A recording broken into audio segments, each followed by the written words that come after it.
For May 9th, 2023 will now come to order. And let's see here, get my act together. I'm going to call the roll. Ed Corona. Here. Farhad Shah. I'm here. Warren Hartenstein is absent tonight. Jimmy Miller. Here. Tammy Snagers. Here. Chip Place. Here. And Chair is here. So we do have a quorum. Now, before we get started with the first case, I would just like to speak to you for a moment about these microphones. It's very important that you position the microphone pretty close to your mouth, just like I'm doing right here. Just pull it forward and aim it right to there. And when you turn your head left and right, keep your face right in front of the microphone. You know, you don't want to do this. You don't want to talk to your neighbor by leaning over. You want to keep it right here. And if you have to turn your head, sometimes it's helpful just to put your hand on the stem of the mic and turn your head. That way you know that you're right on that mic the whole time. Any questions about this thing? This is very important for the record and for whoever is remotely watching this proceeding. And we're going to take the first case tonight. Will be the public case that's in front of us. It's two building permits combined, 2022-0281 and 2022-0280. And that was from about a year ago. It's an extension of a site plan approval. The applicant is CD Capital LLC. To my knowledge, nothing's changed from the approval last year. Our ordinances require that if there's no activity on the site for 1 year after we approve, then the site plan will then either die on the vine, or the applicant can apply for an extension of 1 year. Tim, are there any concerns at all from the planning department about what was approved a year ago? That anything changed as far as you're concerned?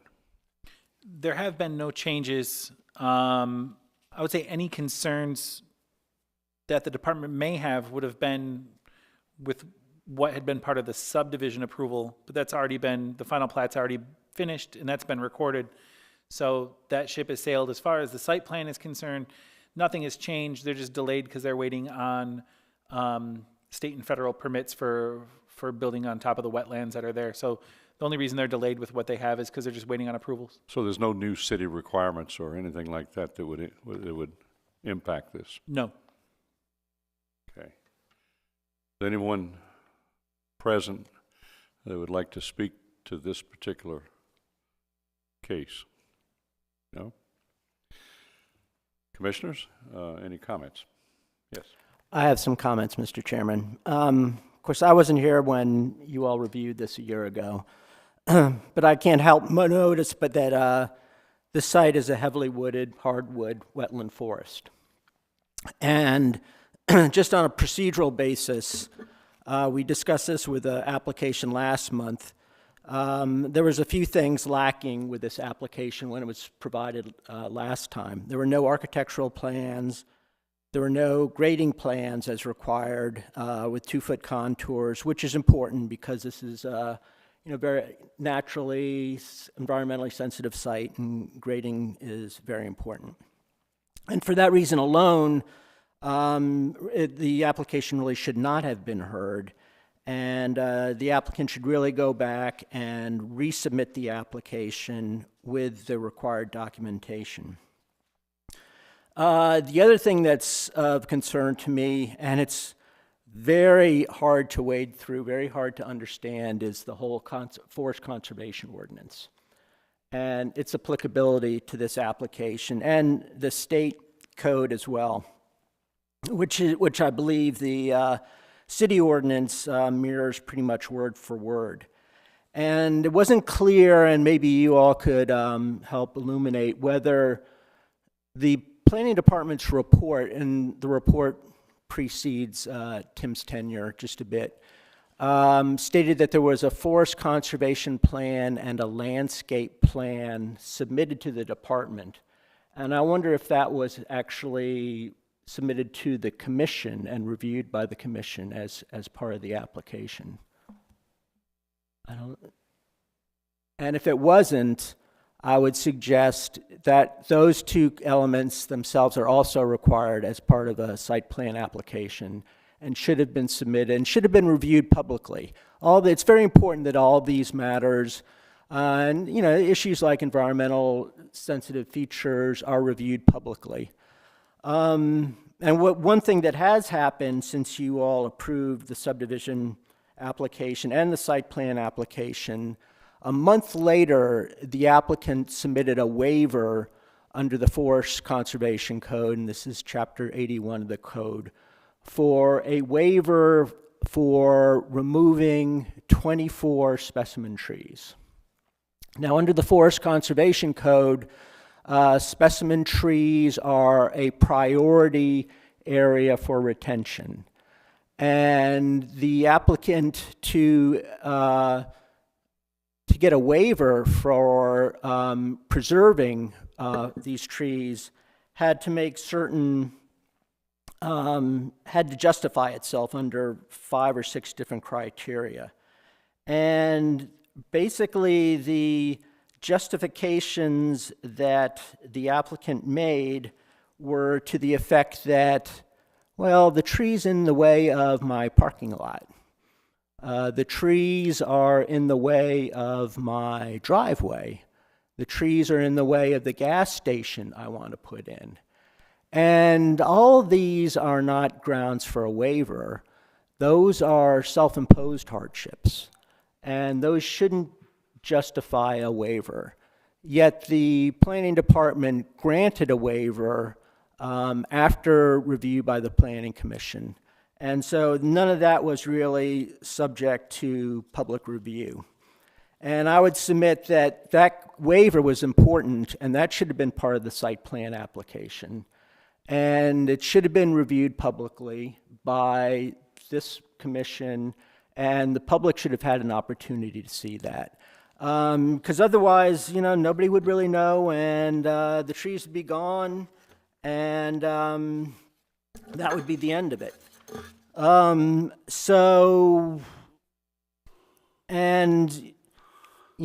was, Tim in his memo mentioned that the forest conservation approval really just related to the subdivision application and it was a done deal. I would respectfully question that. I think the forest conservation approval applies to the site plan as much as it does to the subdivision application, if not more, because it is the site plan elements, the buildings, the parking, those things that are creating the great impact on the site. And so the forest approval, conservation approval should apply to the site plan as much as it does to the landscape plan.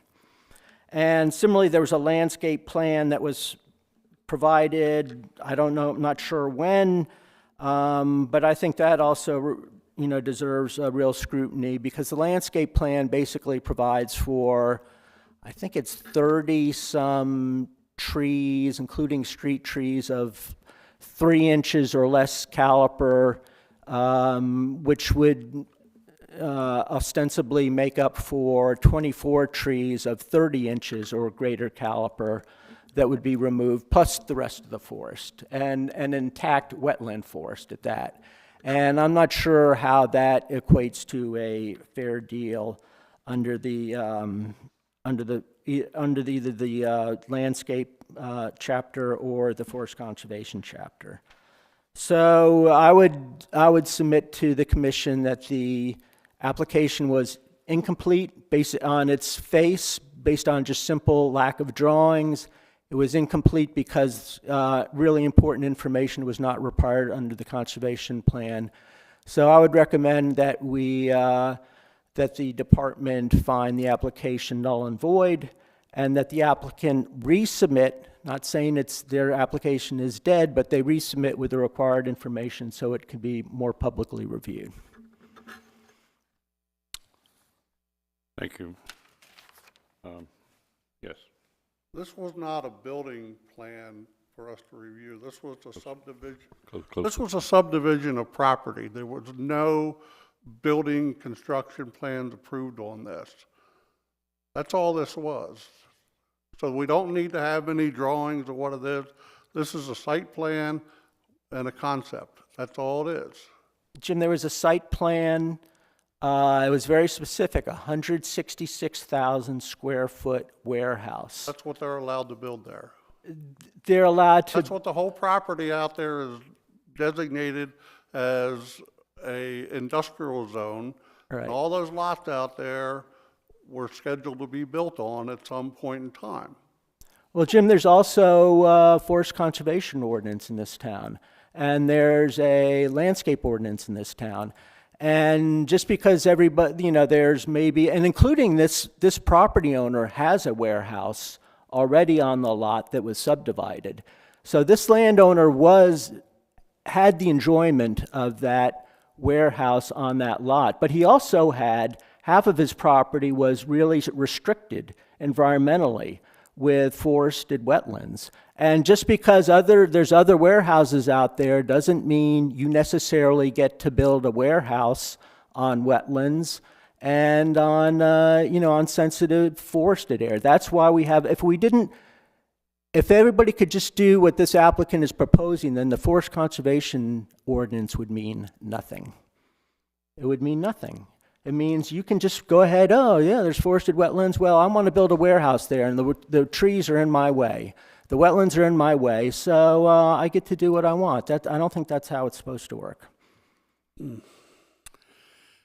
Well, I believe the representative of the applicant is here, but I'm not sure whether we should go to you, sir, or go back to you, Tim, on this. Yeah. Let me just ask for your comments first, Tim, and then we'll. Sure. So, without getting too deep into the forest conservation approvals and things on this site, while I generally agree that the site plan should be developed around what can be built based on the forest conservation law, forest conservation law in our ordinance runs with the subdivision plan. So I just had big conversations because of Bully Rock and forest conservation with DNR. So with a preliminary subdivision plan, they're supposed to submit a preliminary forest conservation plan. That is approved, and then when the final, then if engineering or utilities are put into place and that forest conservation plan changes a little bit, then with the final plat, the final forest conservation plan is brought in. That final plat has been recorded. So I mean, we could go into the weeds on our forest conservation law, but I just don't think that it's something that we can legally revisit for this project. So for this project, the submission was for subdivision and site plan review. So that subdivision part, that train has left the station for this project, right or wrong. As far as the site plan is concerned, there are some things that weren't submitted at the time of the application.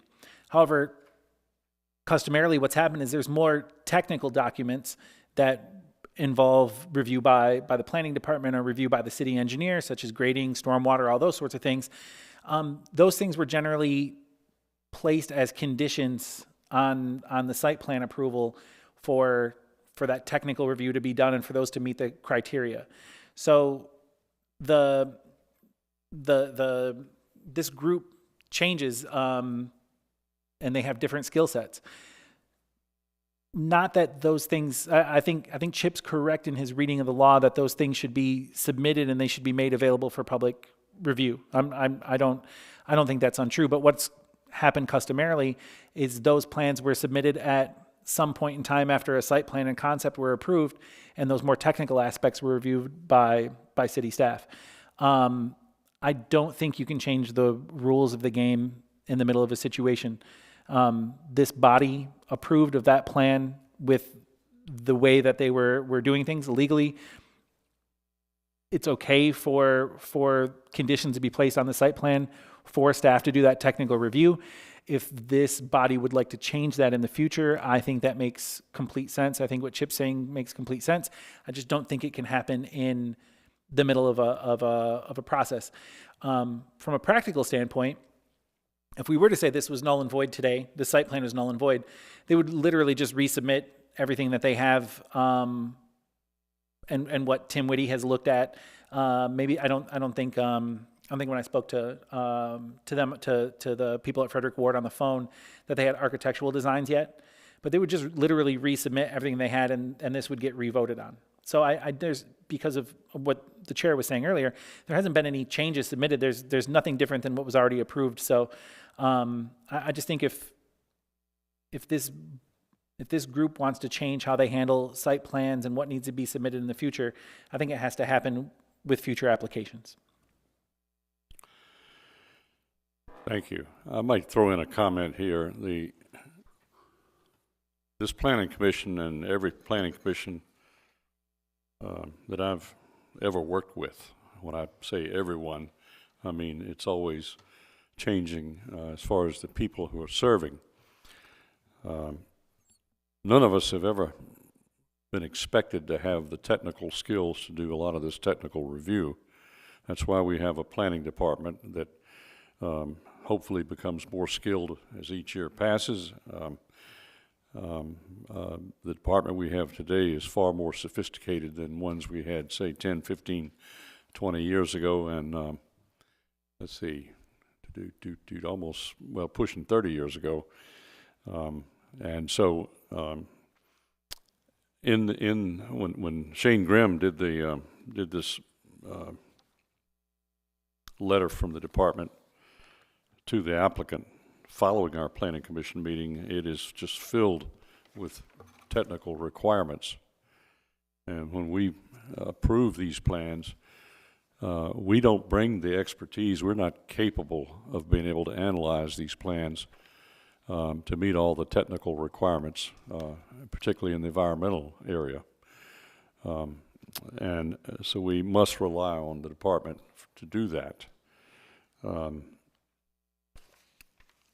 I further believe strongly that we don't change horses in midstream.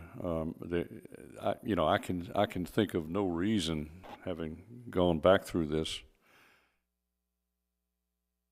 for any of the conditions to have changed on that site since the time this was approved before.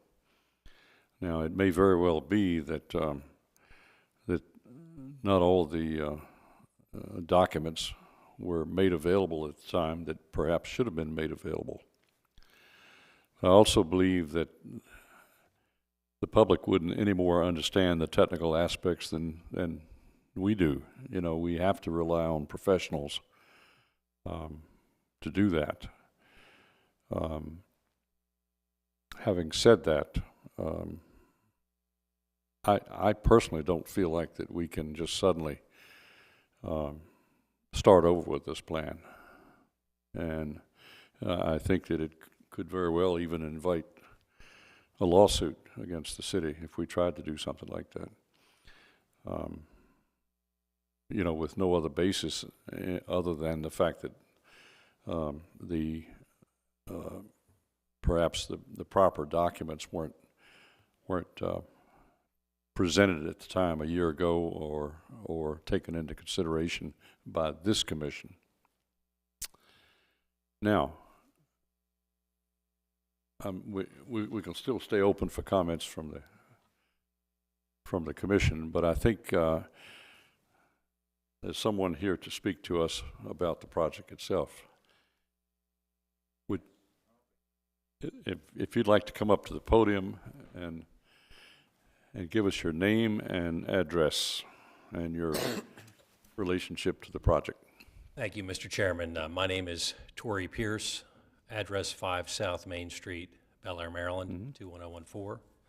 I'm with the engineering and architectural firm of Frederick Ward Associates. Yes, sir. And so we're the consultants for the owners of the property, CD Capital. And so we did submit in early 2022 site plan, subdivision plan as a combined drawing, along with a landscaping plan and a forest conservation plan for review by the city and consideration before it was presented to the Planning Commission late last winter.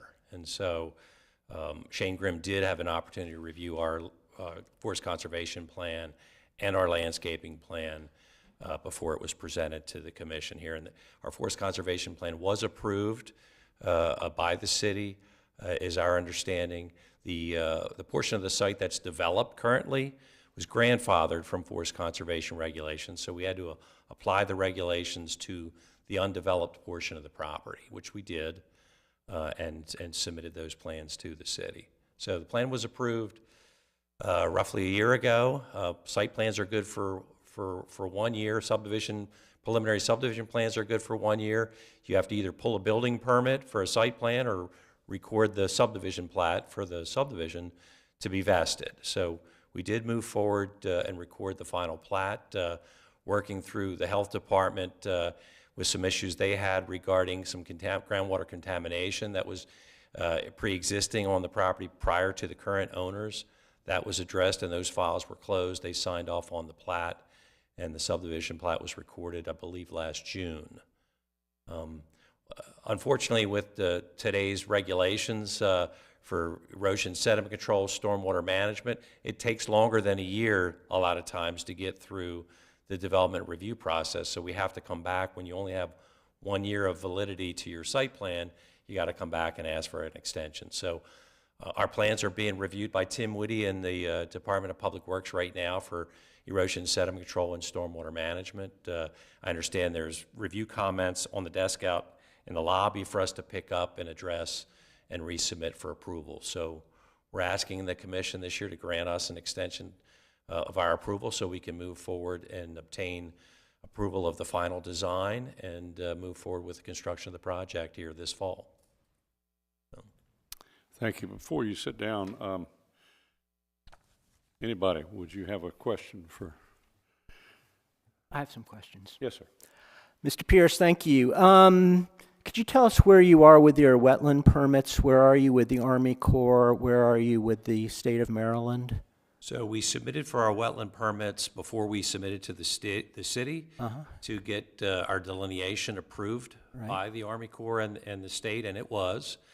And then also submitted our application to get concurrence that we qualified for the Maryland general permit. So the state has been granted a general permit by the EPA through the Army Corps of Engineers for impacts of wetlands that are isolated like we have on our property.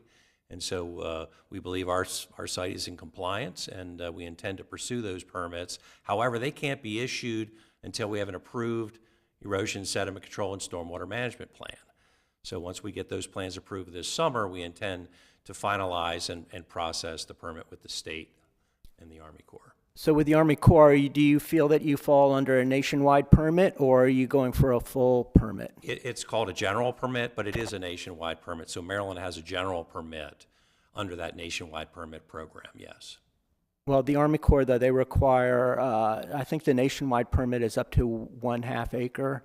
So it's up to an acre of isolated wetlands. And in Maryland? In Maryland, yes. Yeah, and had they recognized this as They have recognized as this isolated? So wetland. you can go for a letter of authorization with the state of Maryland? That is correct. Okay. With your architectural plans, would you be submitting any features such as a green roof or solar panels on the roof or impervious paving or water recapture or net carbon zero emissions from your building? So the building plans have not been designed yet for this site. However, the site plans that are being reviewed, or the stormwater management plans that are being reviewed by the city, are addressing all the pretreatment and groundwater recharge requirements of this Maryland law. And so that those regulations require that you, when you design your stormwater, you mimic forest when you do that. So we had forest, as most of the site was forested, so we're mimicking forest for the entire site, even though all of it wasn't forested. And that's a requirement under state law. Okay, well, let me just suggest to you that while warehouses can have a pretty rough effect on forested wetlands, they can maybe have some kind of positive impact if again, you use that big roof for, as a green roof or as for solar power to help mitigate some of the impacts further that you all are creating. Understood. Anyone else? Questions? I'll make a motion if everybody's done. You want to talk? I was just going to say. Go ahead. I just want to say thank you for coming in and being thoroughly prepared with your information. It's very helpful as you have taken the time to represent the owners. I appreciate it, and thank you. Okay, you're welcome. I apologize for being 5 minutes late there. My tied up at the office there, so. Thank you very much. Any other discussion before the motion? Yeah, I'd like to make a motion that we grant the 1-year extension to the site plan approval. Second that. Second? Second.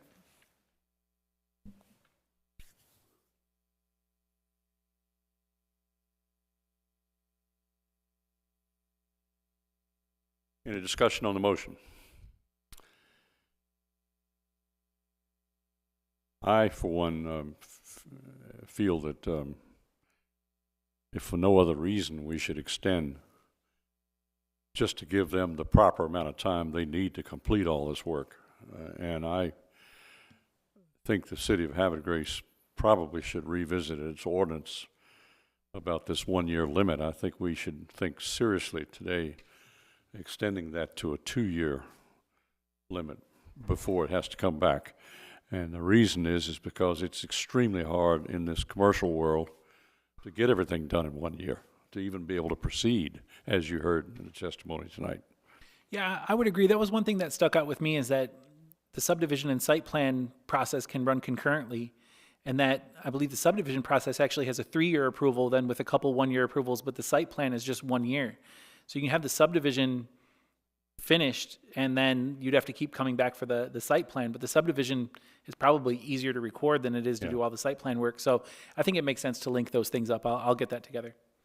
Yeah, I mean, if you want to go out to 3 years, we've had this come before us over and over and over again over the recent years, where we've had to constantly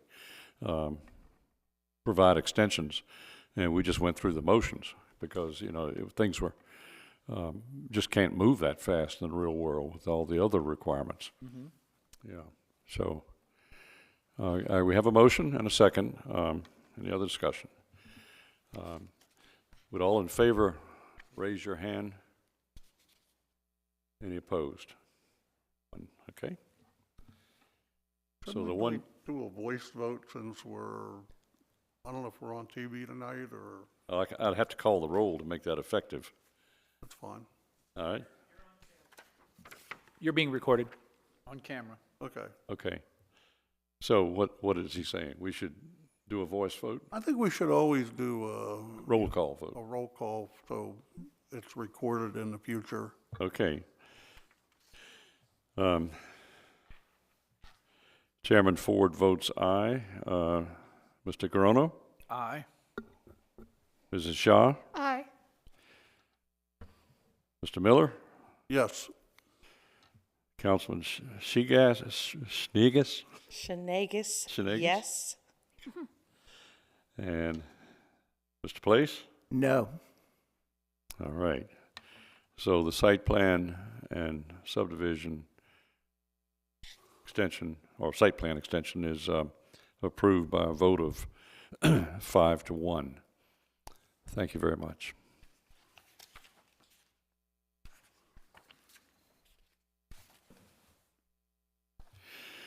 The next item on our agenda is a revision to Chapter 25, Article 5, and that's the ordinance that concerns the establishment and operation of the Planning Commission. That's us. And I assume you've all had a chance to go over this revision to the ordinance.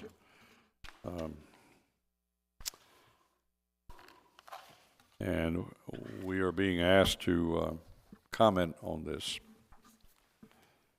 Now, we can either comment and let our ex officio council member take those comments back to city council, or if there's a serious concern about something, we also have the option of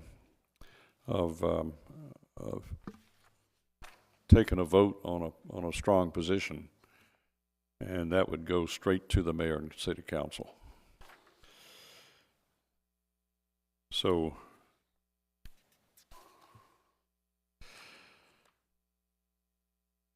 when I went through this thing, I didn't see anything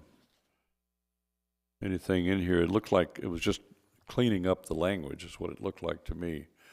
For the most part, I didn't see any fundamental change in the way we operate. I was a little shocked at first until I read further, where it said that in order to serve on this commission, you had to be a citizen of the city of Havre de Grace. And I live just outside the city of Havre de Grace. And I thought, well, you know what? That's an easy way to get rid of me. And then I read into the next sentence where it says, however, the council can appoint up to 2 people that are not residents of the city. And so I breathed a little sigh of relief. But the interesting thing is when they put that additional provision in here to allow up to 2 people from outside the corporate limits, the way the sentence reads is a little strange. It says the mayor and city council may also appoint no more than 2 members. And the word also really needs to be dropped out of there. And the reason is because up above it very strongly says that you're limited to 7 members and 1 alternate member. And when you put the word also in, it sounds like, well, but you can add 2 more if you want to. Gotcha. And I just think you need to get the word also out of there and perhaps slightly restructure that sentence. Yeah, I had the same comment, Mr. Chairman. Good. That's line 54 through 56, is that right? That's correct. Now, just striking the word also might not really make it as clean as it should be. I think you need to go a little further and tie that back to the up around line 45, 46, and tie that together. In other words, what it really needs to say is 7 members and 1 7 members and 1 permanent alternate member, 2 of which may reside outside the city. Something like that. Gotcha. Okay. Anybody else have any other comments? Yeah, on that same paragraph there, on line 41, I would strike the word permanent. So you would have 1 alternate, because the way it reads now, if you get appointed the alternate, you're the alternate for life. Okay. So that way, usually what happens is that we have an alternate, and we have a vacancy, and the alternate moves up, and they reappoint an alternate. And probably to fix Tony's question there, you should put in there that they have to annex their property into the city to. Yeah. Now, let's just strike that one. Now, something else you might want to consider is that we've just had a more or less not even a policy, but a tradition of when we have an alternate member appointed to the commission, the next vacancy of a permanent member, the alternate should automatically move up to permanent or to regular member. Mm-hmm. And just put that in there so we don't have to keep sending a note to the mayor saying, by the way, it sure would be nice if you take this poor alternate that's been serving and go ahead and elevate them to the. And really, it makes a lot of sense for when a person first comes on the commission for the first time that they just start out as an alternate, mm-hmm. and many of us have. That's something just to consider. The other thing under line 65, section G, where it says without compensation, the Maryland used to be 66B, now it's the land use article, states that planning commissioners can be compensated for their time, so. I'll talk to the mayor about that. Well, what you can put in here is that just don't say anything about compensation. Just say each year our salary gets doubled. Right. So it's 0 times 2. It's still 0. Still 0. Yeah. I have a comment, Mr. Ford. In my case, for example, last year when I wanted to get reappointed, I didn't quite know the process I'm sorry. for reappointments Uh-huh. to the commission. In my case last year, I didn't quite know the process, so I had to ask Shane to send an email for me on my behalf Okay. to the mayor's office. So I don't know if that's in the realm. Maybe reappointments and such cases should be mentioned in the plan. I'm not sure I understand. I'm having a hard time with the mask, understanding what you're saying. Any council member, right? They can be reappointed once their term expires. Can be reappointed. Yeah. Oh, yeah, Okay, many okay. of us. I'm saying this document doesn't cover that. Should that be should that be mentioned? I thought it said in here that you can I didn't see anything about reappointments. Well, the way it's supposed to work is that you don't just automatically, after your 5-year term, you don't just automatically continue serving unless they fail to fill the position. I think you can just keep on bumping along. But The mayor takes this up every single time at council Yeah, for I all have- the commissions. When somebody's term expires, he has to renew that term that's right. and have the vote of the Yeah. council. My point is that is the process. Maybe that should be mentioned here or some May I add? context. None of the other boards or commissions have that in their bylaws. It is within the guidelines of your term ending. If you're interested in being reappointed and you're voted on at council, then, you go forward. And if you're not interested, then it's proper to resign.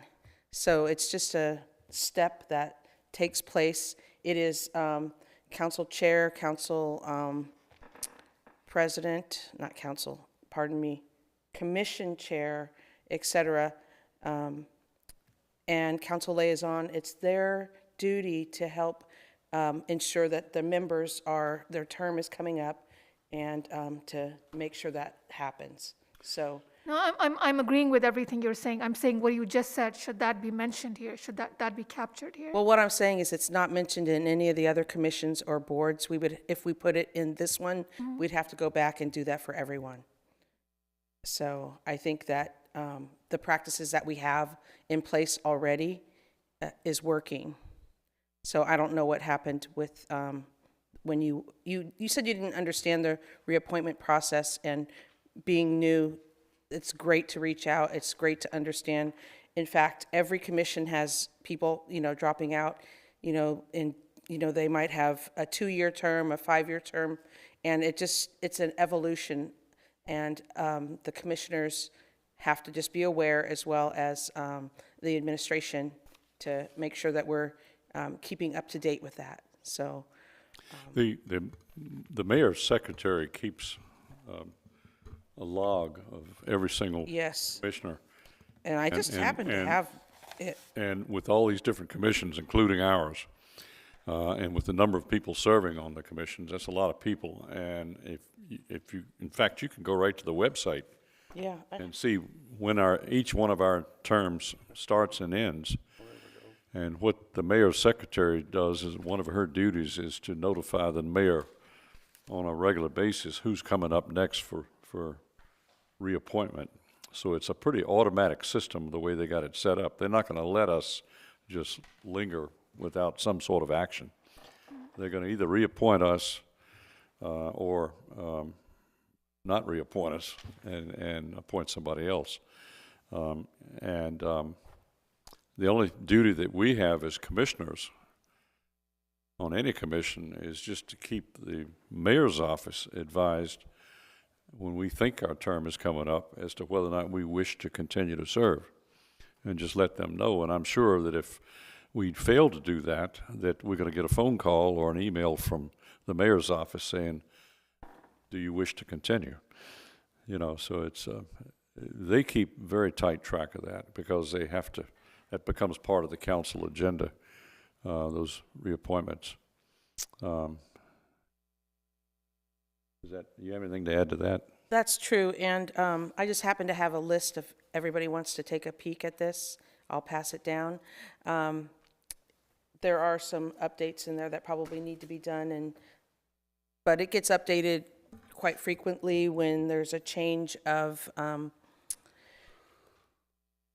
people in respect to retirement or, like for instance, getting reelected in January to a position, and it just needs to get updated accordingly. You must, that list is pretty long. You must have half the citizens of Havre, Grace, on that piece of paper. And We have a lot of commissions and boards and a lot of wonderful volunteers. Yeah, that's right. So, That's right. Any other comments on this ordinance, proposed ordinance? Well, I have one, and it's come up in the past. The council ex officio member has always been allowed to vote on everything that's come before that, and that should be spelled out. It's spelled out in here. It says that if they have a conflict of interest, they can't vote, but it should be spelled out, because there was a time when I was on the city council. I was the chairman of the planning committee and on the planning commission, and one of the members would always complain that I got 3 bites of the apple, and I said, well, that's the way the ordinance is. I'm allowed to vote. So we just want something that should be clarified so that everybody knows. as with that said, being on 2 commissions, it can get confusing. Yeah. For instance, on the Marina Commission, I am a deciding vote. I don't vote unless we need to make a decision. Is that spelled out on that commission, or is Yes. that just because that's your, No, it's spelled out. It's written in okay, the bylaws. And also, that's why I got confused. Remember a couple weeks back, I wasn't Yeah. sure if I could vote. So you just, it's the duty of the people on the chair Sure. to understand their role. So, and I came in a year ago. It's been 1 year as elected official, and I'm learning a lot. And I think it's important, as Jim says, that we know exactly how it's spelled out and how we understand it, so we can explain it to other people. okay. Can we make a slight change in this to specifically state that they are a voting member? Yes, I'll discuss that with April Eshok, the city attorney, tomorrow, just to make sure that it lines up with city charter and there's no other issues, but that's not a problem. And tell April the reason for that is because there are commissions where they can't vote. Mm-hmm. And so we need to be very specific about that, even though it's already kind of highly implied in here that you can vote.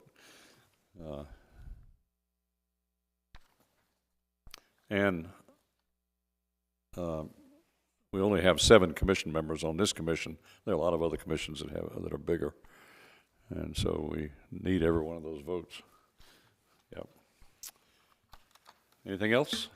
I had a couple of questions, Mr. Chairman. Tim, you spent a lot of time, we've talked a lot about the individual members, but what we do, and you were specific about we having jurisdiction over site plan approval, subdivision approval, things like comprehensive plan aren't mentioned specifically.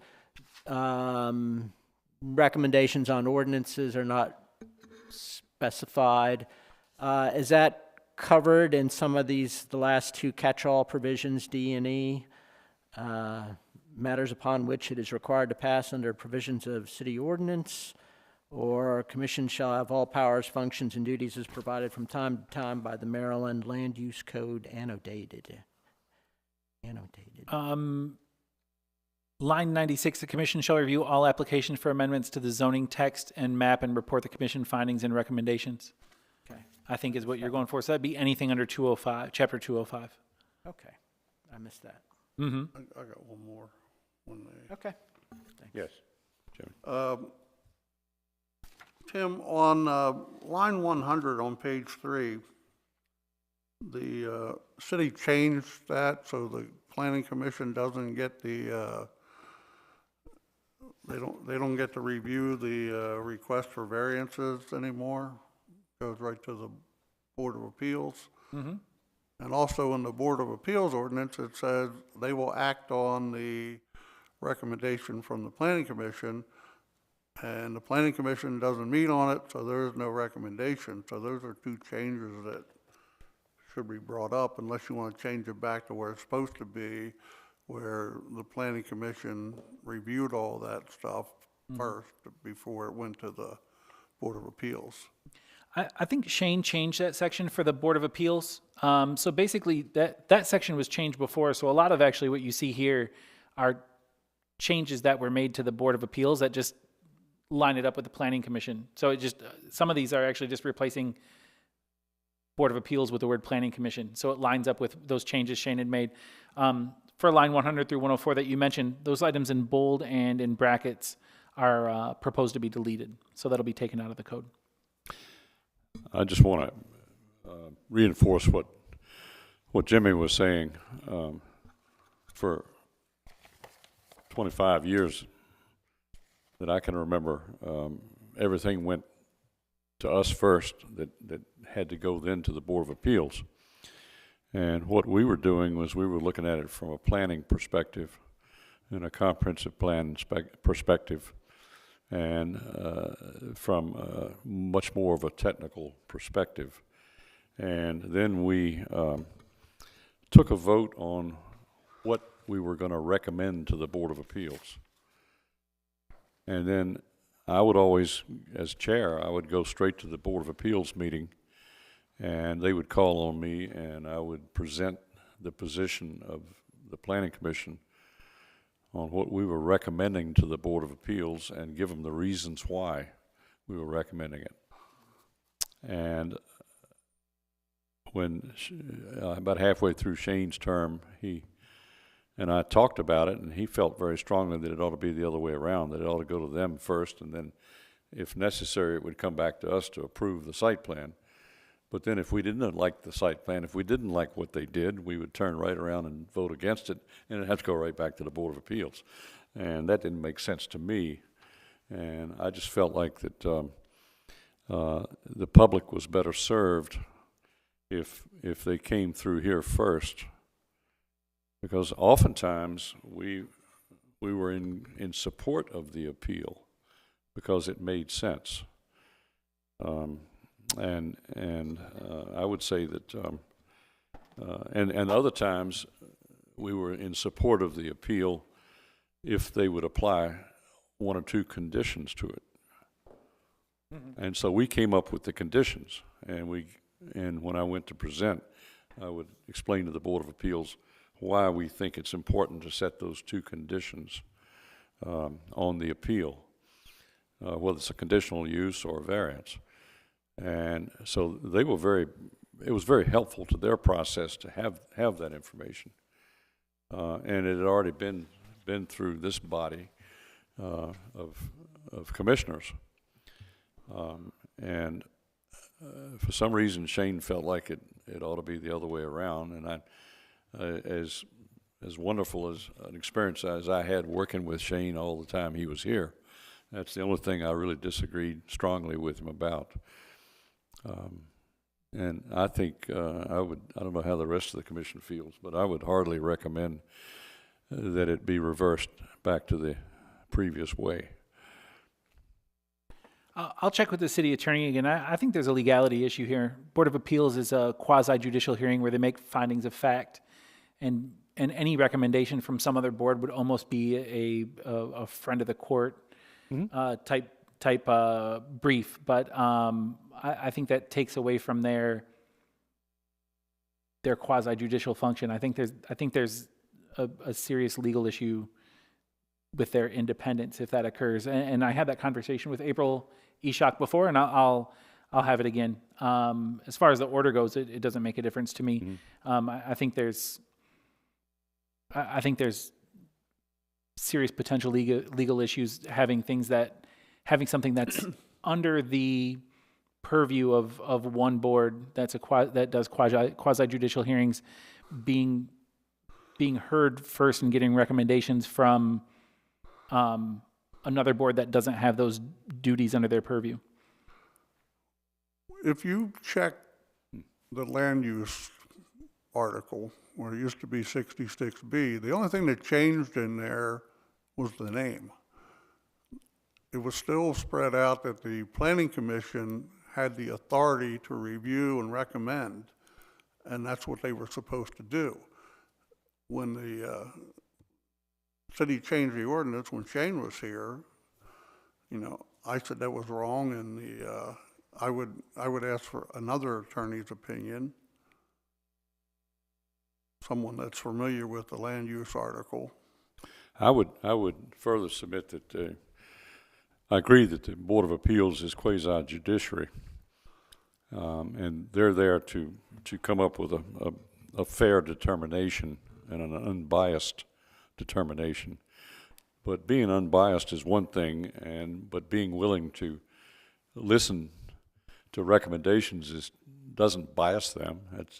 That's totally different. And the kind of recommendations we would be making are things that I should think the Board of Appeals themselves would not be equipped to come up with, necessarily. I mean, that's not their role, and that's our role to come up with stuff like that, based on our experience with handling all kinds of site plan and subdivision cases and all that sort of thing, and we're the ones that get deep into the different ordinances that have to do with land use, everything from signs to parking to everything. And we're not just the administration. We are a separate citizen body. So we're just adding something that I would think would be very beneficial to their process. We used to get a lot of variance hearings, and a lot of it was where somebody wanted to put a deck, and the deck could only extend a certain distance out. Well, they finally convinced the city to change the ordinance so that you didn't have to come get a variance to put a deck, because a lot of people, they only had a 30-foot backyard and they wanted to put a deck. A 10-foot deck was as far as they could go, and they'd have to come for a variance, and we'd say, yeah, we support that, build it as big as you want. And then we go to the plan, and it was costing the citizens money to go to these hearings, so we changed some of those, but a lot of these things still should come through this commission first.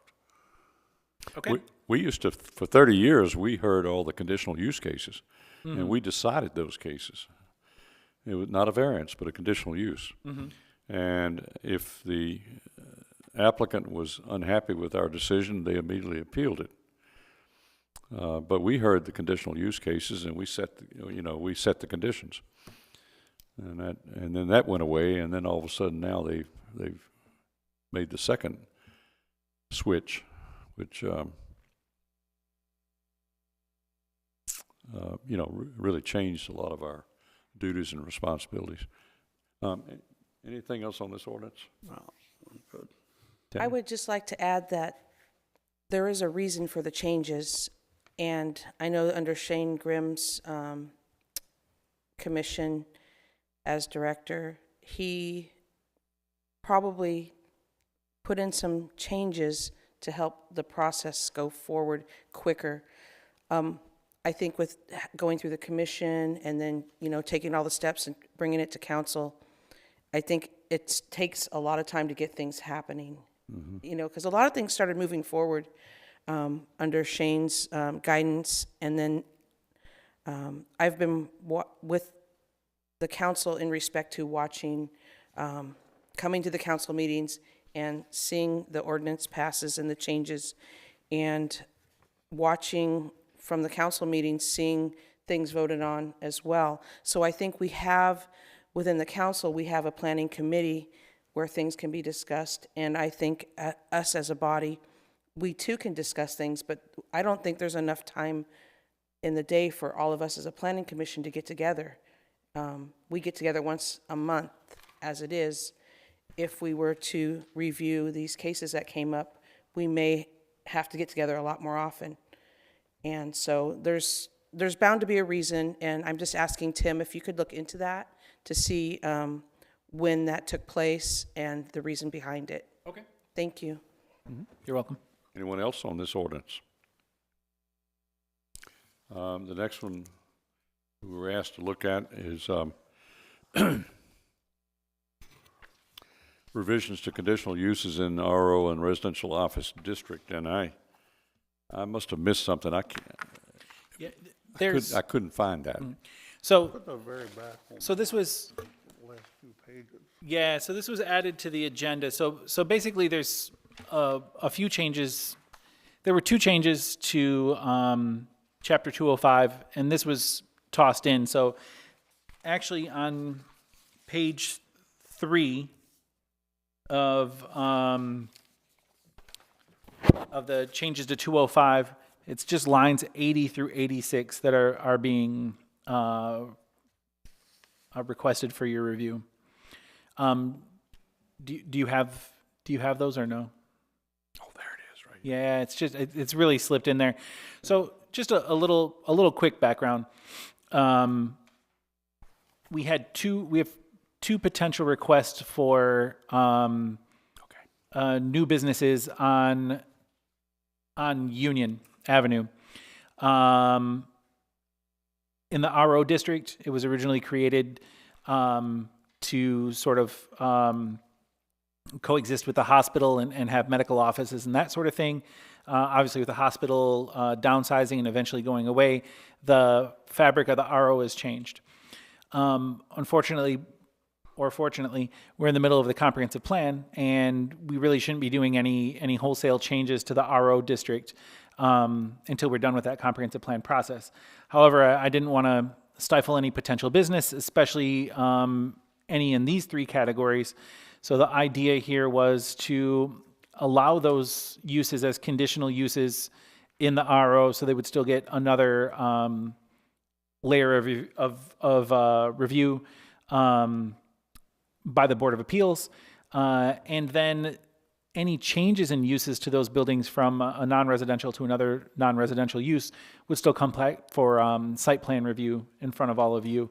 So this would just be to allow things to not stifle potential businesses in the district while we're working through the comprehensive plan process. Okay. Any comments? I got a question. At one time, if a lot of record existed prior to zoning, it was grandfathered in, and the zoning law didn't apply to it. Is something changed on that? We have changed that ordinance, but the ordinance before I was here was only for single-family residential that lot of record worked. It wasn't for all properties. It was only for single-family residential. Okay, so in the R1 district, where I live, my lot is 10,000 some odd feet. I'm the only property in that area that meets the 10,000 square foot set for the lot size. So all these other properties that are down in the R1 district, a lot of them are 6,000 square foot lots, so they're all non-conforming. And, you know, there's one behind me that's 120 by 25.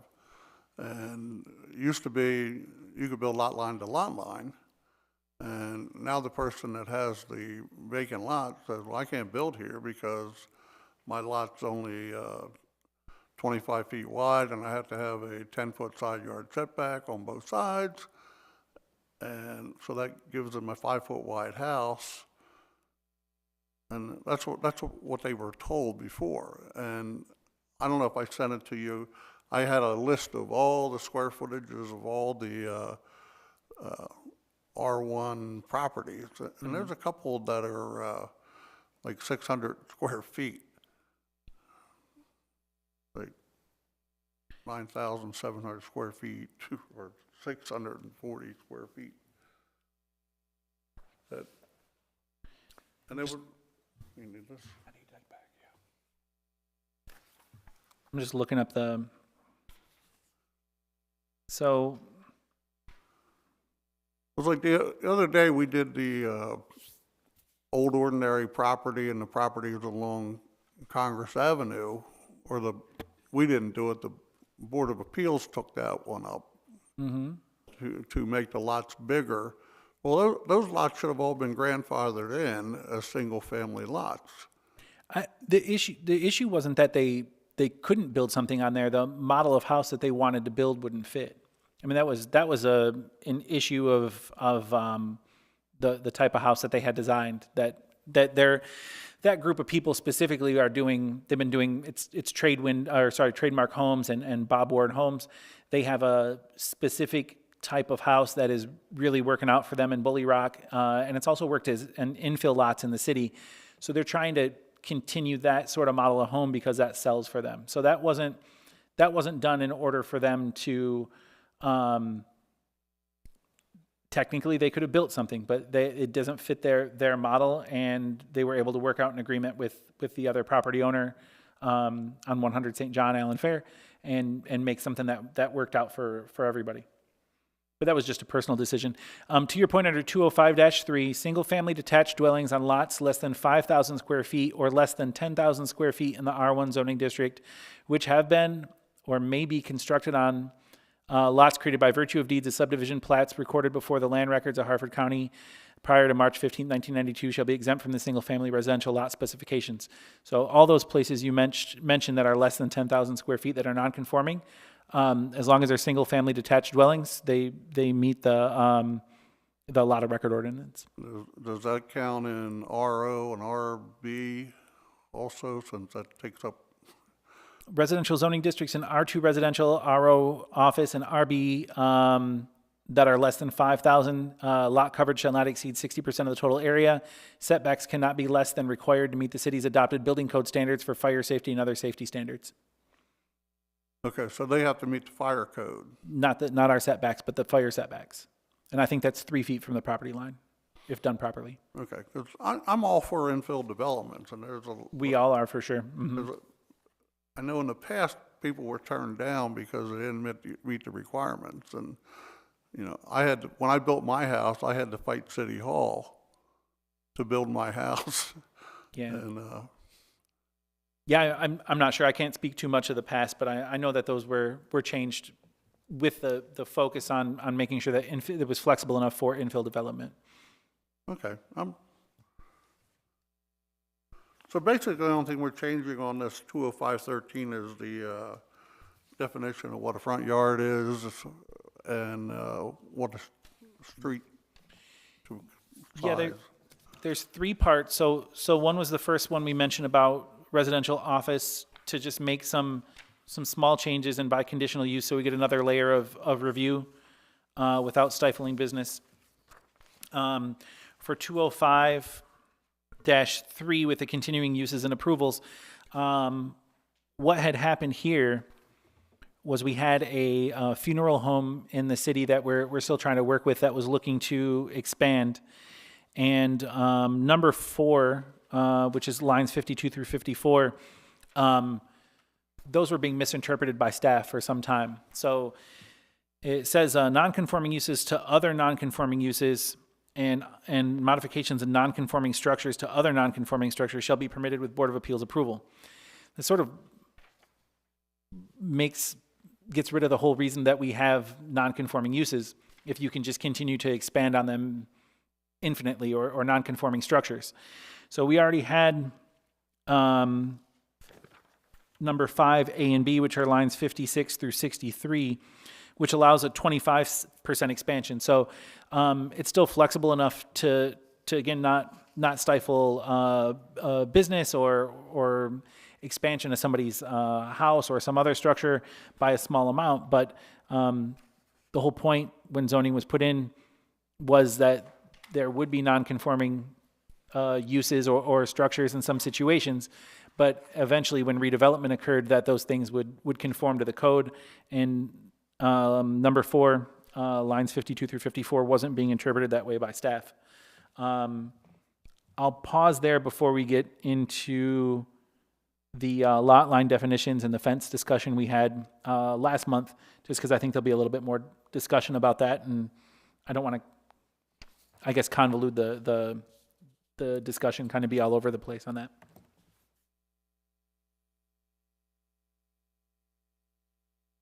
Thank you. Anything else? Jimmy, did you move on to the next? I think we were We're on still the, doing, okay, I see what I you're thought doing. we were on the last one. No, Yeah, C and D got kind of smooshed together. Yeah, well, we were still on RO residential office. I didn't realize we'd gone to the next one. Oh, I thought we were down there in section 2 and 3, or Yeah. 3 and 13. So that's where I'm going now. So, we will kind of consider them together, but that's 205.3 for continuing existing uses and approvals, and 205.13 definitions and lot lines and street. So what you've already presented to us is part of your comments. Does anyone else have any recommendations or comments regarding these ordinances, proposed ordinances? You're just talking about 205.3. We're not talking about 205.13 yet. Yeah, I'll get into 13 in a I moment. know it If doesn't that's matter. okay. It doesn't matter to me which one you talk about, because they kind of fall on that Okay. same item agenda. Okay, then let me just briefly talk about 205.13 then. The changes made in the definitions of 205.13, if all of you remember last time from the discussion about the fence on a through lot where the house was on one side on Chesapeake Drive, and on the other side was on Commerce Avenue or Commerce Street. The code wasn't very clear on what was a front yard, what was a backyard, where fences were allowed. So if you remember at one point, the city attorney had mentioned that that the front yard was designated at the time that somebody brought in a building permit, and that the property owner would designate what the front yard was. So in our current definition of lot line front, it says the line separating the lot from the street right away upon which it fronts. In the case of a corner or double frontage lot, which is a through lot, but it doesn't say that in this ordinance, in this definition, it shall be the line separating said lot from the street right away that is designated as the front street in the request for a building permit. So that's where Ms. Eshok was getting her definition from, is that, or her interpretation of who defines what a front yard is from that definition. So all I wanted to do, rather than sort of overly complicate things, since in this area the situations are very, very unique, was rather than have the owner do that as part of their definition, well, that it would be determined by the Department of Planning at the time that they requested the building permit. So it was just moving who was going to define where the front yard is. Directly after this, we have somebody who is interested in buying the house directly next door to them. They also, before they bought, they wanted to be sure they could build a fence there. They're on a double corner lot, which was a different situation, and we were able to work that one out pretty easily. But each one of these properties in that little district over there, those 7 or 8 properties, they're all just sort of unique in their own way, and I wanted to afford all of them the opportunity to come in and state why they thought their yard was a front yard or a backyard, and have those discussions with them, rather than saying now, hey, this is your front yard, side yard, backyard, et cetera. But I also didn't want the opportunity for everything to kind of be mismatched over there, and have one person say, Commerce Street's my front yard, and somebody else say, something else is their front yard. So this would give sort of that compromise that the city would make the final decision on it, but it would be open for a discussion at the time when something came about. If nobody ever came in for a specific property where this would be an issue, then it's nothing that we would have to ever discuss. There's no need to designate a front or a backyard until a situation arises. So that was the lot line front change. Lot line through. there was a suggestion, I believe, from somebody on the commission that to get away from this issue of streets and alleys being considered the same thing under our code, we could just specifically state that right-of-ways of a certain size or larger. So I saw I made a mistake on 76 where it still says 40, but all streets, avenues, drives, and all those type things are 36. We have 36 feet of right-of-way or greater in the city. Alleys are smaller, so that differentiation helps differentiate lanes and alleys from streets, avenues, drives, etc. So those were those two changes that I am suggesting based on our conversation about the fences with the gentleman on Chesapeake Drive. Tim, there, it seems odd that address is not, legal address is not considered in determining all this. I would think that would have something to do with it.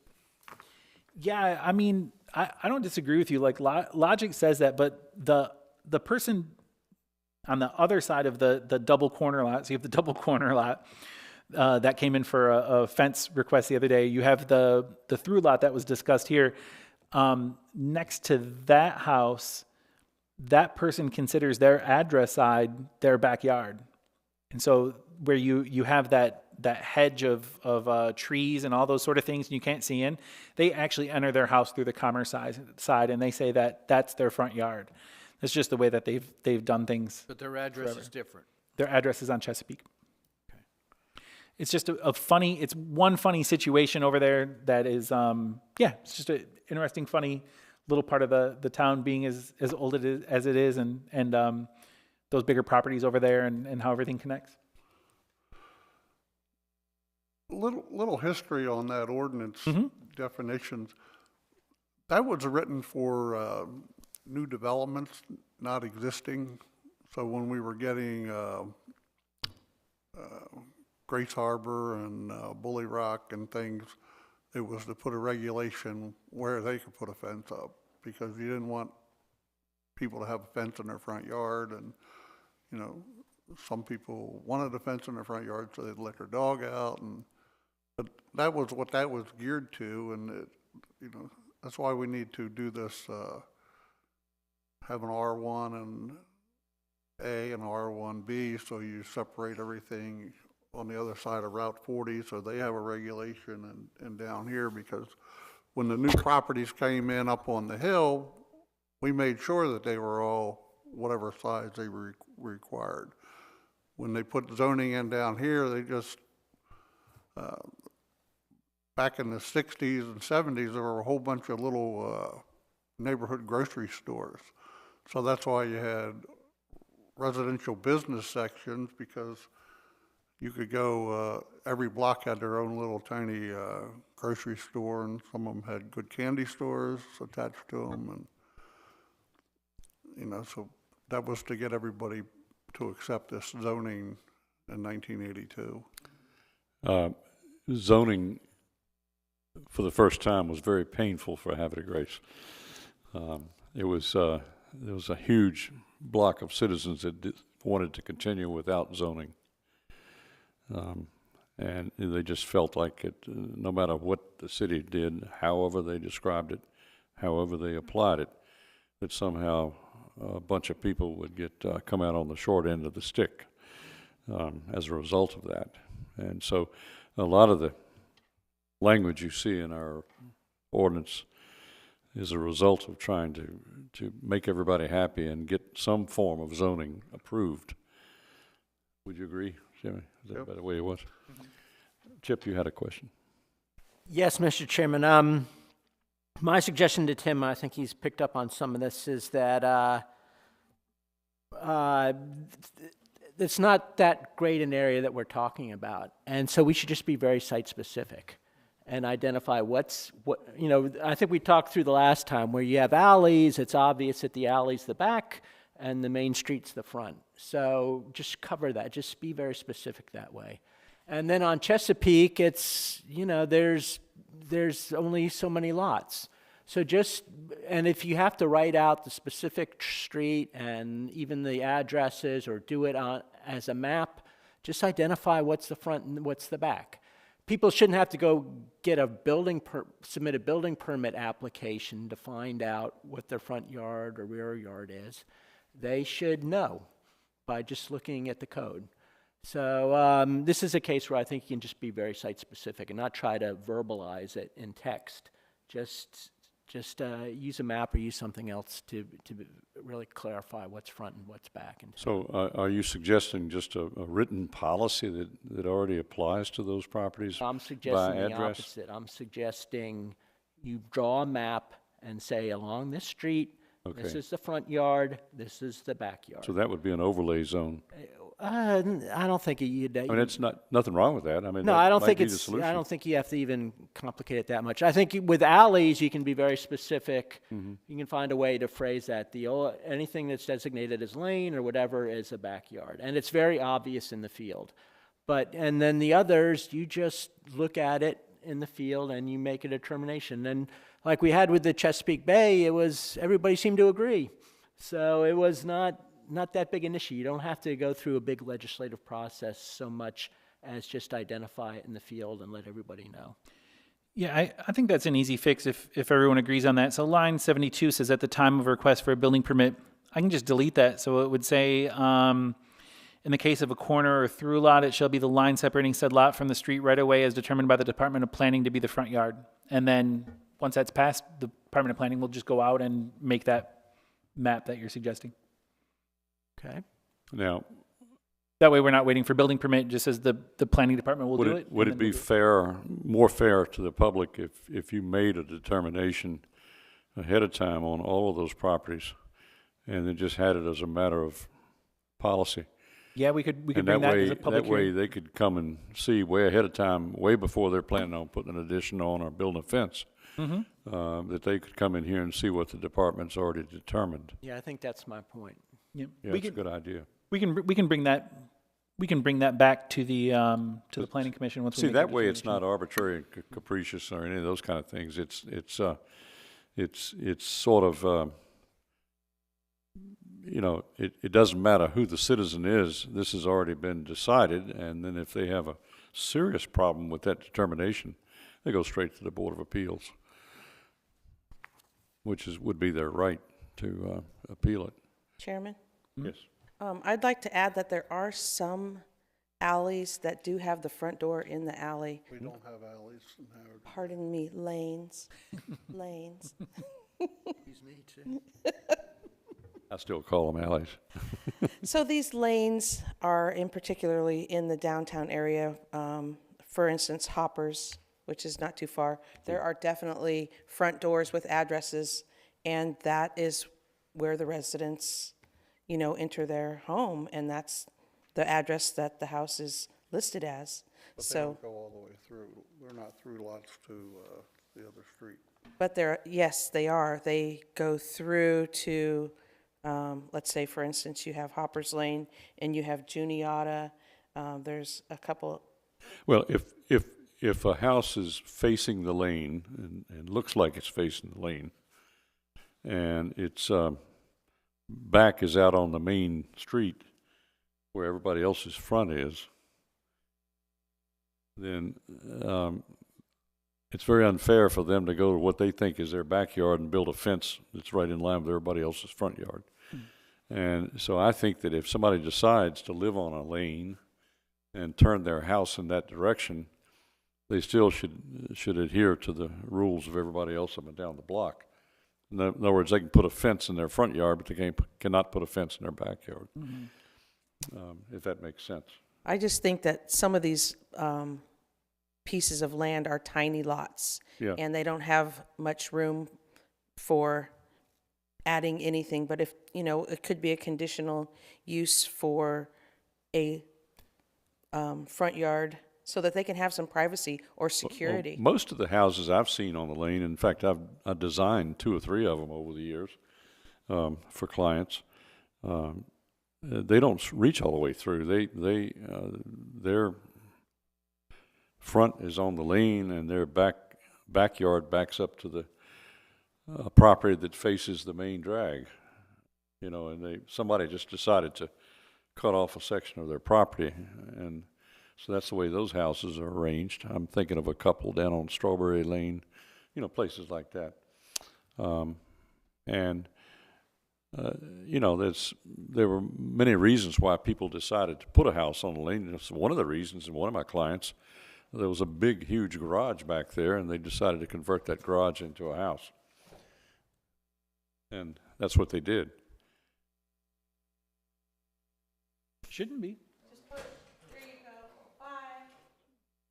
We like to keep the public here. Yeah. We like an audience. Okay. Any other comments on these two ordinances? I don't know, we have people in the audience, I think wanted to speak on something. Well, I know about that, and they've already applied to speak. Normally, when we have a case in front of us, we also call on anybody in the public to address that particular case. What we're doing now, ever since we finished with the you know, the formal case that we did, is we're just developing comments as a planning commission to send to city council. So this really doesn't involve the public. If the public would go straight to the city council, you see, we're not deciding anything. We're not making a decision on these things. We're just making a recommendation from this commission directly to the city council. And so we really, there's no need to invite the public to speak, unless you all disagree. But I mean, I don't see,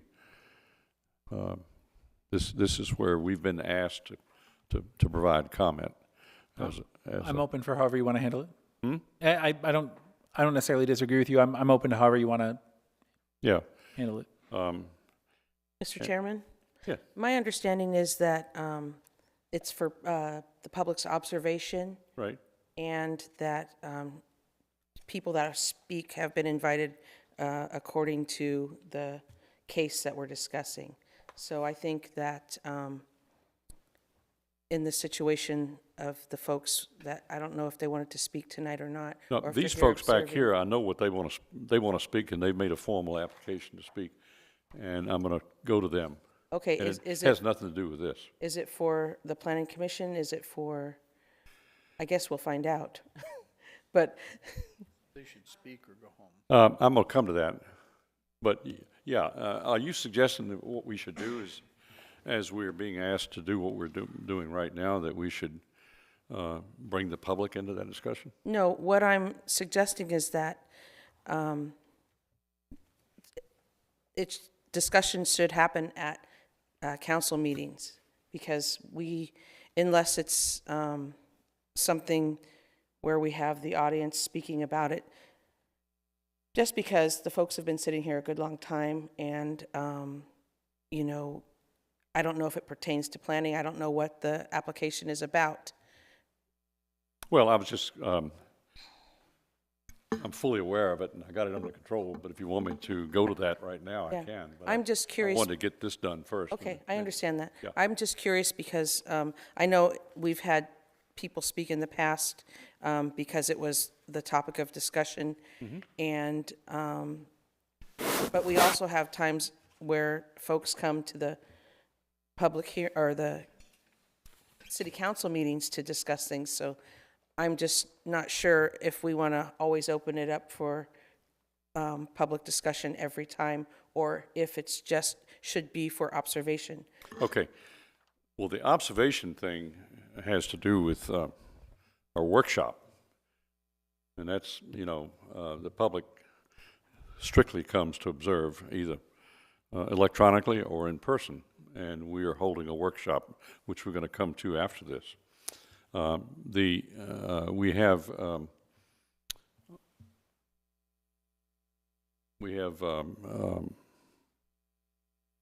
regular subdivision cases, you know, and site plan cases that come to us, and those impact the public directly, and it could impact anybody sitting out in that audience.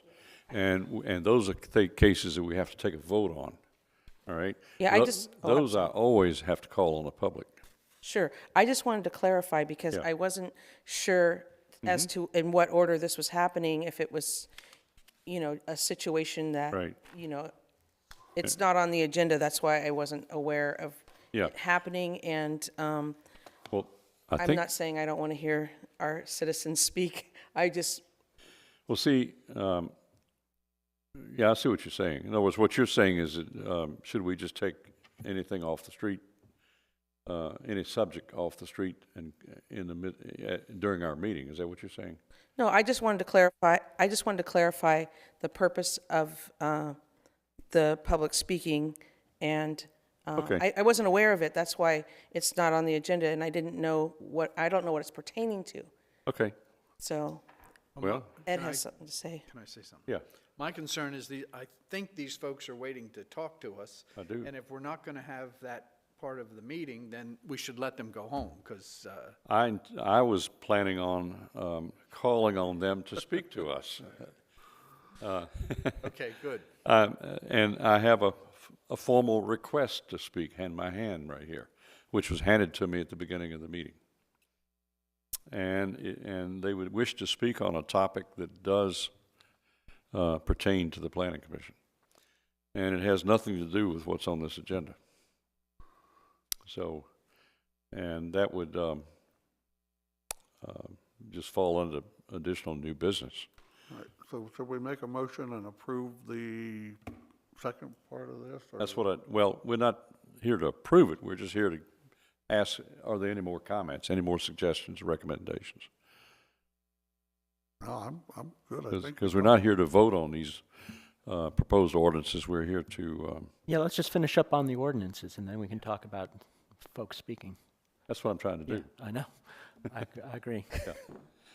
So anything else on these ordinances? No. I'm good. Okay, Thank you. thank you very much. All right, let's see. So we have some folks that are present that wish to speak briefly on they wish to provide us comments on new development in Havre Grace.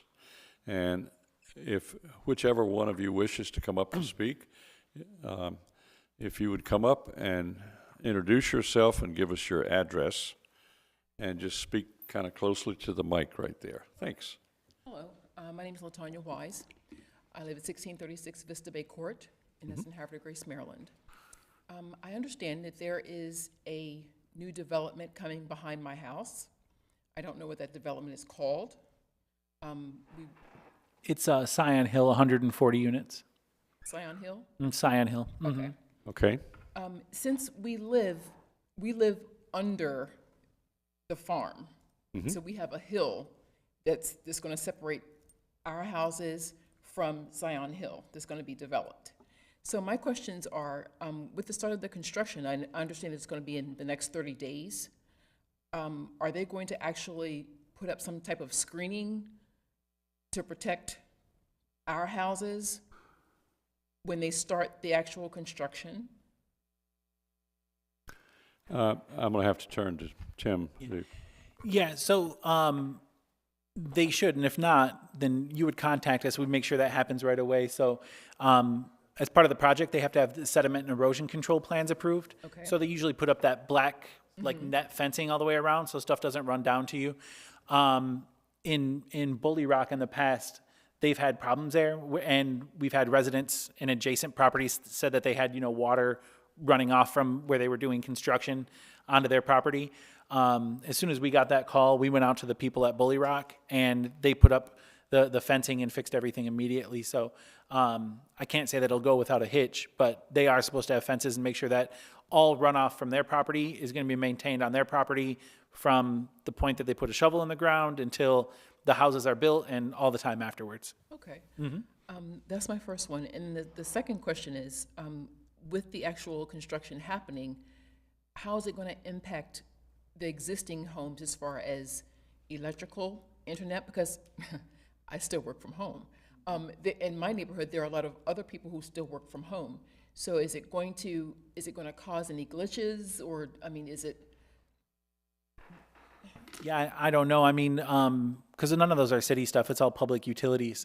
I mean, I would say that it's in their best interest to not have outages and issues and problems and stuff, because you could always switch companies and that sort of thing. But that's all sort of out of city control, unfortunately. Good segue in regards to companies, because in our development, just in our development, because Bully Rock has FiOS, we have Xfinity.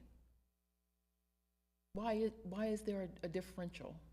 I don't know. I can get your name and number, and I can find out afterwards for you. If you would, I'd appreciate Yeah, it. that's no problem. So you have FiOS will not come into Havre, Greece. But FiOS is in Bully Rock. No, I live in Bully Rock, no FiOS. FiOS is in the county. They're not in the municipal boundaries of the city. Is it the city? And they won't come in. They claim that the city won't give them permission, but the city's given them permission. They just don't want to invest in the infrastructure. I see. And with, last I heard was with this 5G that's supposed to be Yes. the new thing, it's going to blow FiOS out of the water, so they don't want to invest any more money into anything. Okay. Also, with the water runoff that we were talking about, is there going to be any type of treatment for mosquitoes? There should be in their stormwater ponds. Okay. And again, all those will be kept on their site. I can also get information from you from our city engineer. He reviews all of our Okay. stormwater maintenance stuff, Okay. but they are supposed to treat it in some way so it's not affecting, with The area. anything. I mean, from rats to mosquitoes the whole way Right, through. because I know in my previous neighborhood, they actually, which of course was in Howard County, they actually came out and sprayed the neighborhoods. We had to be in by a certain time, and they sprayed the neighborhoods for mosquitoes. So I mean, granted, I've been in this county for 4 years now, but I've never seen or heard of anything being treated for mosquitoes. Also, since they're going to be building these houses, is Zion Hill going to be a part of Scenic Manor, or is it going to be its own entity? Yeah, it's sort of a weird situation. So Scenic Manor Drive will connect through to this new development, but it won't connect through until they're completely finished with the project. Okay. So all the construction will occur, and you'll be able to enter from Chapel Road. And then once everything's constructed, they'll open up Scenic Manor Drive, and then it'll they could come through I see. Scenic Manor to get to their So will we subdivision. be an entire family? Will those houses coming be a part of our neighborhood in regards to like a HOA? No, I think they'll have, They'll yeah, have they'll their have a own? separate HOA. Yeah, they're different developers. Okay, okay. I think that's all I have. Okay, and Thank you very much. But- I appreciate, yeah, but before you leave, because we're wrapping up now, I'll walk out with you and give you my business card. Great. And then you can send me an email. Okay. And I'll put you in touch with the city engineer, or I'll find out those questions for you. And anything that comes up in the future, you can always send me an email and ask. I appreciate it. You're welcome. Thank you for your time. Thank you. Before you go, I would like to say a comment, please. Thank you for coming in, and I know that the stormwater management is intended to keep the water flowing and draining so that there's not a collection process. And, I know that our engineers on the DPW team really work hard to make that possible. Great. So rest assured that you're in good hands with things, but anytime you have a concern, reach out to DPW for help. And also, I wanted to say, I would love to always hear from our citizens, and I would prefer if we could hear from you at the beginning so that, you wouldn't have to sit through all of the changes and things that might not pertain to your interest. So, I appreciate it. yes, you bet. Thank you so Great. much. Thank you. Okay, is there any old business? Mr. Chairman, can I just make a comment on Yes. this lady's? At the city council meeting, the last city council meeting, I happened to sit next to another resident of Vista Bay Court who spoke at city council, and she and another gentleman spoke. And I think there's a general lack of awareness of what's going on there. I think people there have been really taken by surprise by the development pending. Tim, I just recommend you check your files to make sure all those neighbors were notified. They claim they weren't notified. actually heard about it. I actually heard about it from the person that you spoke with. I had no idea, and as I've stated, I've been here for 4 years. I mean, the salesperson who sold us the house said, "Oh, nothing's going to happen with the hill." I mean, we actually, my husband and I, it was just fully engulfed with weeds and everything on that hill. We went out and we took everything. We cleared the entire hill. We put mulch on the hill. We put flowers on the hill to find out that we had to literally, and we put a magnolia tree on the hill. Everything had to be removed because this was coming. We didn't know. We honestly didn't know. Right, and I believe the property line from Zion Hill comes down the hill. It does. So what people perceive as the hill being their backyard is not really their backyard. Their backyard's maybe a quarter of the way up the hill. Right. So then you get into questions of erosion control. If there's trees at the top of the hill, can now the neighbor above cut down the trees? And so I think there's a lot of people really are genuinely uninformed. And it might be a good case of where, some additional outreach is warranted. When did you buy your home, if you don't mind me asking? 2017, honey? Okay, so We bought it in Okay. 17, we moved in 18. yeah, so you were there then when this came in front of the planning commission process. I'll double check then to make sure that that everybody received I've been home letters. since the beginning of COVID. I have been working at home. So, I mean, I never saw anything come in the mail. I understand that there's a newspaper, but I don't know where to purchase the newspaper. There's no newspaper. Oh, okay. We're supposed to send notification for everyone adjacent to some development. And Vista Bay Drive would be adjacent, so I just need to check the files to see what happened there. Please, if you Yep. would, I'd appreciate it. Yes, no problem. And just so you know, and everyone here knows, as I look at the map, those lots on that new development, they don't back right up to your house. It looks like there's about 25 feet from the rear lot lines of your house to the rear lot lines up the hill. Okay. So that area is in some sort of easement, or it's not going to be developed. So the way that everything should be designed up there should be that everything's sort of pushed away from the hill from where you guys are. Great, I appreciate it. You're welcome. Yeah, I think people would appreciate, there's one thing about the legal requirements of notice. There's another thing about actual outreach, so people understand what's going on. Yeah, it's a tricky situation. Another conversation I've had with the city attorney. The city puts itself up for liability if they do really anything much more for a project that isn't a city project than what's stated in the code. The first time that we do something above and beyond, like, so for Bully Rock, we had some issues that came in front of all of you just recently. It was suggested, hey, why don't you guys just send everybody up there a letter? We can't do it. We're just sort of legally hamstrung. So we can tell the HOA, and then the HOA can decide whether or not they want to notify all the residents, but we can't do that. Anytime we kind of move outside of the letter of the law, that sort of becomes a new thing, and then it becomes, why did you do it at this project and not for that project? So it just, unfortunately, the way that the law works everywhere is that you sort of set up these requirements, and they become your kind of minimal requirements, and those are created partially to I don't know how much notification requirements are for the benefit of residents, and that's not anything against the city itself. That's just the way that the notification process works. It's almost like something that has to be done legally to stop any local government from being liable. Don't you post the property itself as well?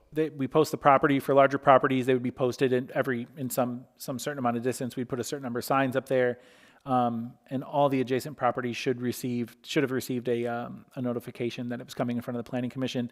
Everything on the planning commission should be advertised, I believe, 10 days in advance in public places out front. It's on our website. Again, whether that should have happened. Whether it actually did happen or not, I don't know. I wasn't here at that time. But aren't site plans and development plans public information? Can people look those up? Yeah, of course. But I think what's happened, and not with the folks who just spoke now, but in a couple other situations, it sounds like the realtor was really telling them, nothing's going to happen here for 10 or 20 years. I mean, they were doing a sales job. The builder. The builder or the realtor. Yeah, one of the two. They're really doing a sales job on these properties, trying to get people in the homes. The owners of the homes supposedly had similar conversations with some of the other residents. Again, this is just secondhand from what I've heard speaking to residents up there about this situation. But when they purchased the property, they were told nothing was going to happen up there for some period of time. So with the people that were at the meeting that night, they'd moved in since this project has been approved, so they wouldn't have received notification anyway. But they were also, for whatever reason, not told that there was already a project approved up there. Well, and I'll just add that, it's on the developer as much as it is on the city to do this outreach. And anytime you have a developer come in for, even preliminary concept plans, you might encourage them to do a little outreach on their own, so people are not surprised. I agree. This property was done before the site plan was approved. Everybody up there was notified. And how long has the site plan for this been approved? There was a single concept plan that was approved, and the annexation, I believe, in 2014. Yeah, so that's when a single concept plan was approved. But at that time, maybe there were some concept roadways through there. But as far as housing mix density, where the lots would go, any of those configurations, none of that was known. Yeah, and the subdivision itself wasn't approved until fairly recently. Yeah, that was fairly recently. Yeah, so that's what counts. We approved one of those, it might be this one, a couple of years ago. Scion Hill, that's correct. And, so it's like they had permission to build, but who knows what they were waiting on. And then when they get they decided it's time to build here, we sold all of our other developments, and now we're going to come to this one. And a lot of times, the only time the neighbors know is when there's a bulldozer parked up on the hill. But it's already, these were all done. And unfortunately, a lot of home buyers, their realtors are not honest with them. And, it happens all over the state and the county. And, we had one guy came to the city council and complained about the railroad that we built right behind his house. And he said it would wake him up and the train horn would knock him out of bed. And it was like, when did you buy the house? On Christmas Eve? But, and that's the unfortunate thing. We have Aberdeen Proving Ground here that makes loud explosive noises. We have the quarry that does it apparently at 4 o'clock in the afternoon every day. And Yeah, and the issues we've had with this specifically are where the speakers live on Vista Bay, and it's that one specific hill where their houses will back up to that hill, and where nothing was being done in that 25-foot easement for some period of time. So they really were, doing things to beautify it and make it look nice, and now there's somebody who has a line of trees that were planted there that will probably be torn down. There's just, I think, and it's off of their lot. I mean, the hill is definitely not on their lot, but they were doing things to improve it because nobody was doing anything. And then, next thing they know, they find out there's going to be houses behind them, and that all the work they did on that hill is going to go away. I get the frustration, but is there any plan to cut the hill? I don't think so. No, nope. They'll build above it. Or on top of it. Okay. Anything else? Thank you all for coming out tonight. No other business. I hear a motion that we adjourn the formal meeting. Tammy has something. I do have business chairman. I would like to, in the event of future opportunities for people to speak, if they could, I would like to make a motion to have the speaking come at the beginning, if it's something that's not already on the agenda.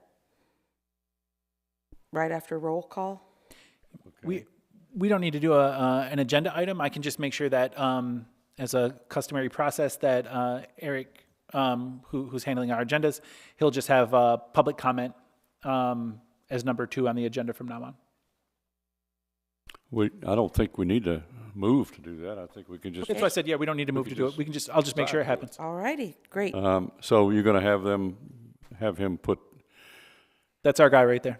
Now we've got to make sure that we manage what kind of public comment we're talking about. We don't want somebody to jump in the very beginning and start talking about a case that's coming before us later in the meeting. Maybe we should just put it like the council, public comments on the agenda items. Yep.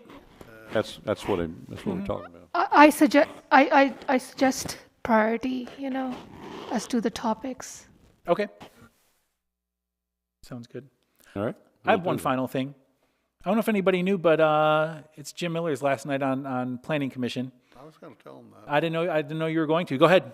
You're on the floor. I open the can of worms. Yeah, tonight is my last meeting. I put a resignation in effective tomorrow, so you would have a quorum for tonight. Are you resigning? Yep, already did. Wow. Goodness, my man. I got other things I got tied up in, and Yeah. Well, we're thank gonna you for miss your service over these years. I can only have so many Monday nights, or Tuesday nights, or whatever. Yeah. We're going to miss you, and I'm going to miss you on this little team that I was just getting I ready to might bring. come and comment like I used to. On a sad, well, that's a sad note that you're going to be leaving us. On another sad note, our immediate past vice chair, he and his wife, of course, moved to Pennsylvania, or in the process of moving. They still have a house here in Havre, Grace, and they've bought this wonderful farmhouse on a nice big property, and it burned to the ground about 2 weeks ago. Oh, man. And it just totally burned up. It was just a terrible accident. And they're not quite sure what started the fire, but it's they got to start all over, find another house now. So one suggestion I would have as far as, we have an opening for an alternate. Now you have an opening for my position, is maybe reach out to some of the also-rans from the last election and see if they would be interested in serving the city on the planning commission, or maybe our friends in the audience that are here tonight, we could get an application. I know he wants to go home and go back to bed. Then you'll really know what's happening in your neighborhood. Yeah, you'll be plugged in. Okay, any other comments? Just want to thank Jim. Thank you. Thanks, Jim. Thank you. Okay, I hear a motion to adjourn. Adjourn. Second? All right. Now, we're going to move to, Have a break. anybody need to take a break? Yep. Just stand up. Just need to stand up.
open the Planning Commission workshop, and which we basically are just working among ourselves, and we still have to conform to the open meeting policies because we're all here. We have a quorum. When Diane and I were meeting on several occasions to discuss just how to help her with this comprehensive plan and how to basically develop the recommendations based on the comprehensive plan, recommendations going forward. What we finally came up with was to divide the commission into two-person teams and let each team take a section of the comprehensive plan. It's a lot easier for two people to meet than it is for three to meet or four to meet. And we've got a number of sections in this plan to deal with, and there are only, if we're fully fleshed out with our membership, we're only 8 people. And so if we try to divide into teams of 3, we would have a two-person odd team out, because 3 plus 3 is 6 and 2 is 8. So, and we figured that probably more progress could be made in considering the section if just 2 people were working together. And then the idea would be that those 2 people would come back with recommendations that they have come up with and present those recommendations to the rest of the commission. And the rest of the commission would take a vote on, add or deduct anything from the recommendations, and then take a vote on it. And then, since there are 8 of us, all of us would serve on one of these things. And we started out with 2 teams, and I wanted to be on one team just so I could see how it worked. And I wanted our vice chair to be on the other team so he could see how it works. And then before you right now, you have a 3rd section of transportation, and I want to assign that to a 3rd team. And then That's actually, I'll explain, this was actually something put together and then. Microphone? Is your mic? I'm sorry, what are you handing out here? Sorry. Sorry about that. I didn't realize mine wasn't on. Chip had provided some transportation goals and objectives, but on the second page, I hadn't gotten to that yet. The second page shows the land use. Ed and Chip had gotten together, and I just wanted to put this in front of the group tonight for looking at, not to act on tonight at all. I'm a little confused. It's not transportation. We're gonna, if we could, the other completed chapter is the Lower Susquehanna Heritage Greenway chapter. Transportation just happened to be on the front of, if you look on page 2 of what I just handed out, was the land use vision, goals, and actions, which is really great active language as an example. After the sort of committees were assigned last time, you guys turned it around quickly, which was really great. So this was a cool example, and I just wanted to hand it out tonight with the idea of using this as an example. The transportation section was done by Chip earlier on because he's very interested in transportation as a topic. So I just kept those all together, but the land use chapter. Let me start over, because I've Yeah. got a little Yeah, sorry about that. turned around here. So the initial 2-person team was Jim Miller and myself dealing with community facilities. Correct. And we have not met yet. Right. And now he's leaving, so I'm going to find me another team member. Yeah. And I guess nothing stops Jim from still working with you on this if you wanted to do that. He just won't be here at the meetings on Mondays. well, I thought this was supposed to be the planning commission. That is true, Tim. However you guys want to do it. Nothing I mean, it's, Nothing's stopping it from happening, I mean, except the way personal it's choice. supposed to work is, a delegation of the planning commission is supposed to work with a particular topic and then come back to the main planning commission with their recommendations, but it's all planning commission. There's nothing legally stopping us from Yeah. having citizen commissions or any of those sort of things. But if we want to go out and just, I mean, I don't know what to do. You know, That took us we're by trying to bring some surprise. order to the thing. Yeah, I mean, the person who, we have somebody lined up who is going to be the alternate. I'll have to speak with her because she doesn't know that there's a potential permanent role. You've met with Miss Chan. She's what? Miss Chan, you've met Miss. Oh, I know, Yeah, yeah. yeah, But yeah. I mean, you started to say, what about her?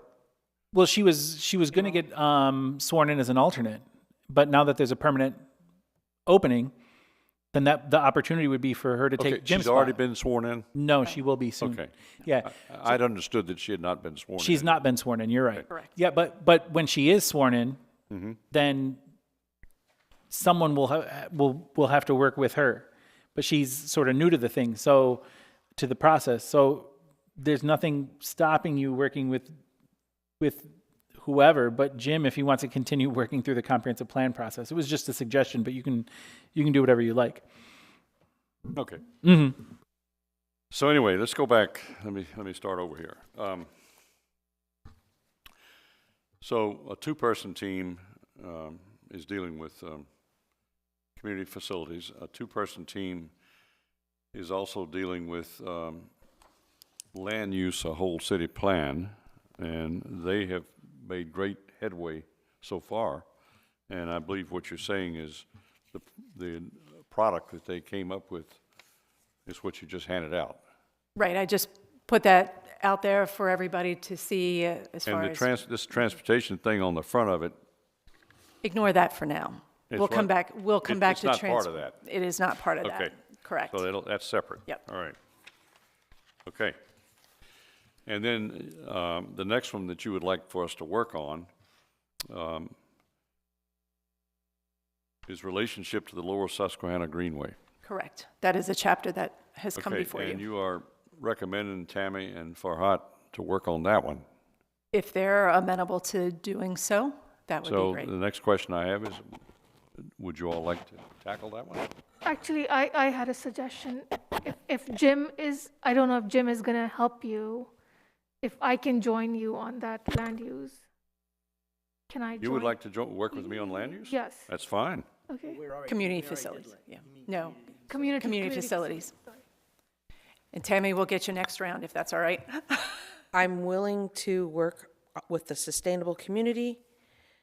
I've already started looking into it, and I'm willing to work with anyone that comes on board.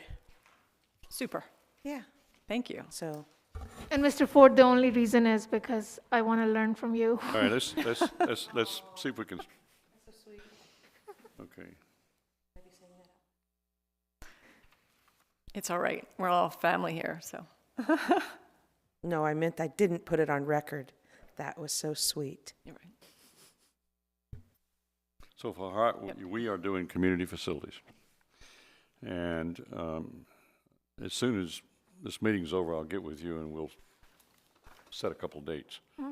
And what we'll do is we'll be meeting down at my office building. I have a conference room down there Yep, downtown. I've seen it, yep. And that'll be a good place to meet. I can meet day or evening or weekends, whatever suits you. Okay, so we'll work that out. Ed and Chip are going to stick with the land use all the way through, and you're satisfied with what your product is already? No. This is just a start. Okay, you're going to work on it some more. Yes. It's available for review and comment by the group at large. So since we've seen it for the first time, can we read it? And, Yes, yeah. okay, and come back with comments? That's what this is all about, correct? And Yes, Tammy, yes. what are you? Sustainability community? Okay, We had divvied up early on the Sustainable Communities chapter with those areas of revitalization. And if anybody has any comments to come back from that, that's what those were referring to. Warren, for instance, did the industrial park He provided me comments and action items for that, if anybody else. I Is there can't remember. any more to do on that then? Well, there are 7, that was the one, this was probably 3 or 4 months ago. It was divvied up into individuals. We were kind of trying to figure out where we were going. And the Sustainable Communities chapter is the one that talks about the downtown revitalization areas, Revolution Street corridor, for instance, the waterfront, Old Town, things of that nature. Main Street, Route 40, right. Gateway corridors. Yes. And that was one that was kind of divvied up, and I think we might have to come back and reassign that, because it ended up being more like individuals to throw ideas into a discussion. Are you okay then with her sort of leading that and Absolutely. and going back and revisiting it? Sure. Okay, and Yep. we'll need to find you a partner in this thing. Yes, I'm willing to accept anyone that would join our commission and/or citizens that are interested, that have a particular interest in the following areas. You know, Water Street District. Now we've got to make a decision here. Okay. Are we gonna involve citizens at large in this process, or are we gonna do this strictly as a commission? How are we gonna do this? Can I make a comment? I mean, for continuity's sake, I think it should be the planning commission members only. Well, that's what I'm alluding to, but at this point, we don't have anyone. I was just thinking of getting comments from folks that are in the Main Street District, waterfront, people that have worked on it already that are part of our city, not necessarily citizens, just for information. It's, at this point in time, it's kind of easier to work as a commission as opposed to throwing it open to outsiders at this point, because there's a lot we're already trying to grapple with, multiple chapters, and I think it's easier to, the citizens will absolutely have a chance to respond and look at this document as a whole, but as a working task, it's got a lot of players already, so, Well, we are going to get additional commission members too, so I think you it's won't be by wonderful. yourself. I think it's wonderful. I don't want to be alone, and I think that I'm already a part of a group, and you've already done a lot of work. So I would just, if I had any questions, like about something, I could ask DPW just to clarify anything. Well, the good news is you've got a big head start on this subject. Yes, Okay, that's one good piece of news. absolutely. And So you're as ahead of the game as these guys. Now, we've got another commissioner that's on the commission, and that's Warren Hartenstein. Yes. And I've got to assign him to something.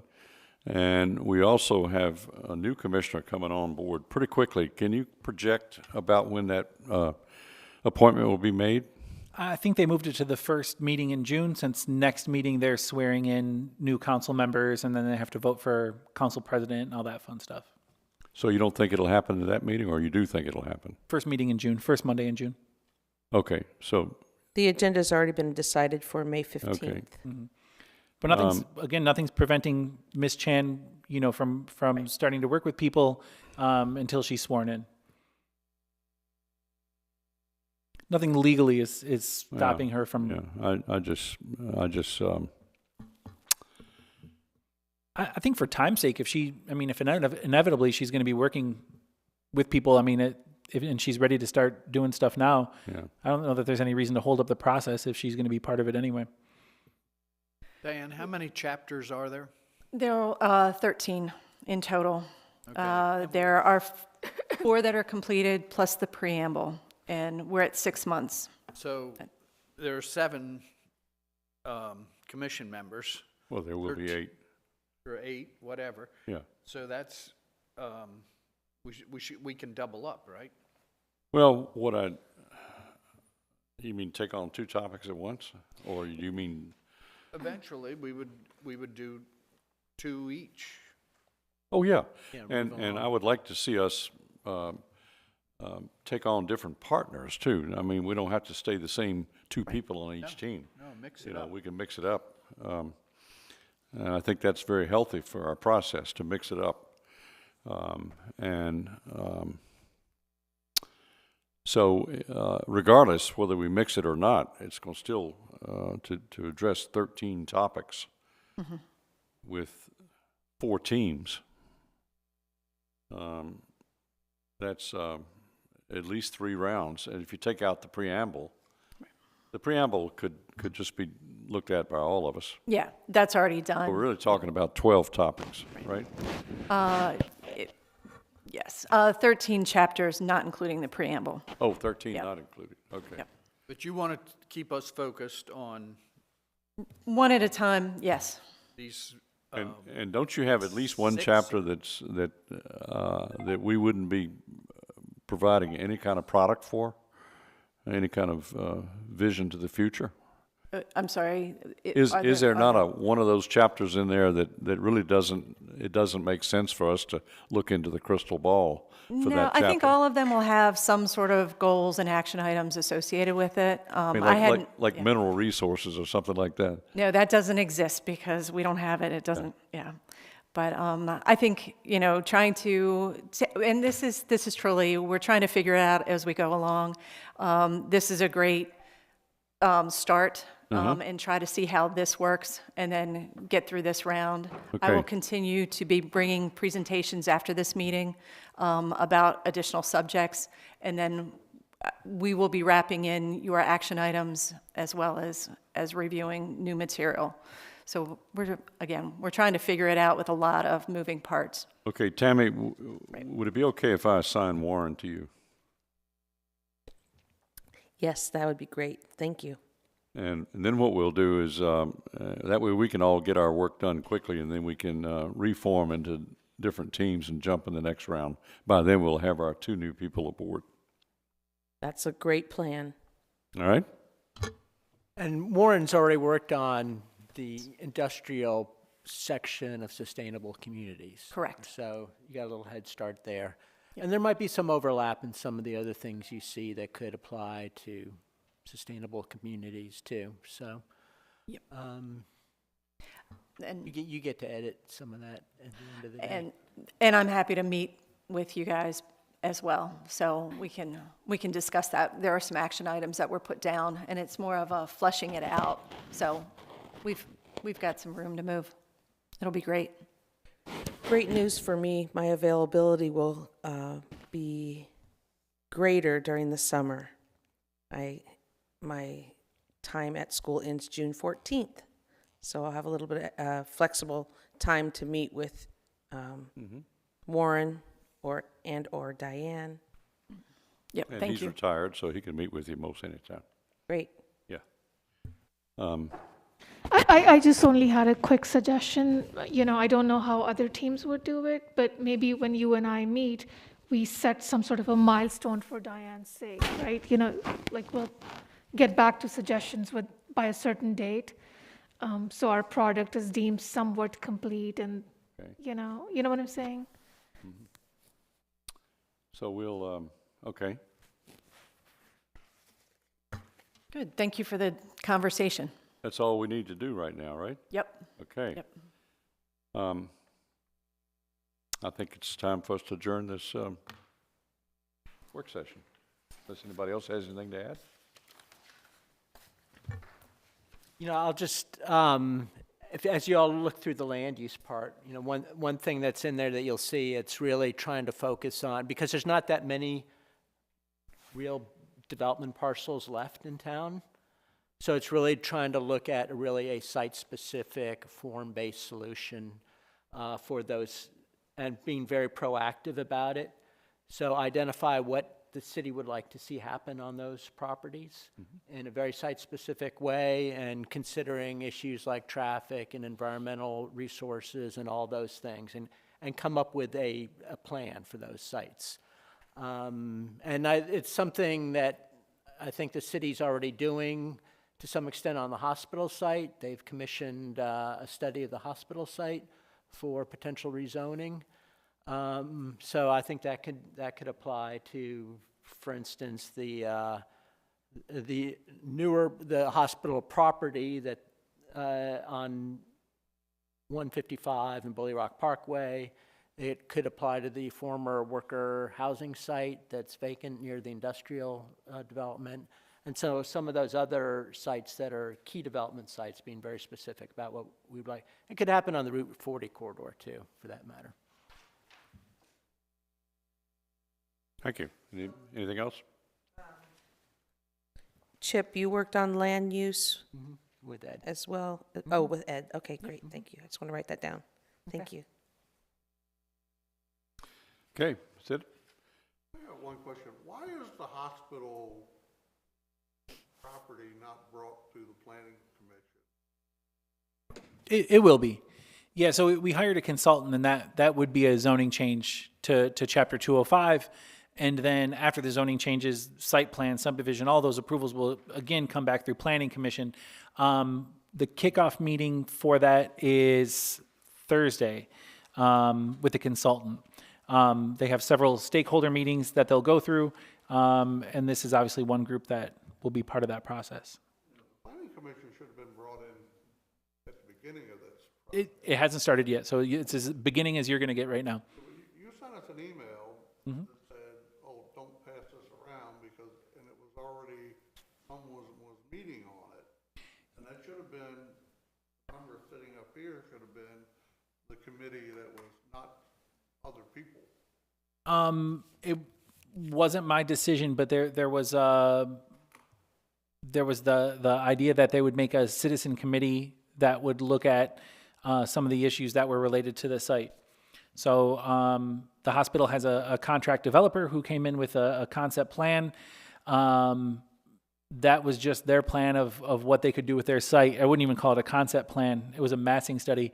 They wanted to basically see how many units they could cram in the site based on a real rudimentary review of our zoning code. So there's not a decision from that group that's taken place yet except to hire a consultant.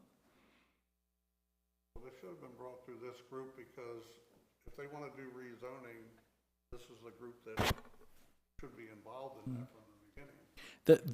The consultant's job is to work on that form-based code and the rezoning process, and that meeting starts Thursday. So nothing has started. Thursday I have my first meeting with them. So is it? That meeting open to No, it's a kickoff meeting between me and the consultant. The minutes available from that meeting, I can make available to everybody. They have several stakeholder meetings. There's a whole public process. The entire public process that's under Chapter 205 will be there. There'll be more than enough time to comment, for the public to be involved, for this group to be involved. Nobody's looking to work around anything or cut corners or work out some backroom deal.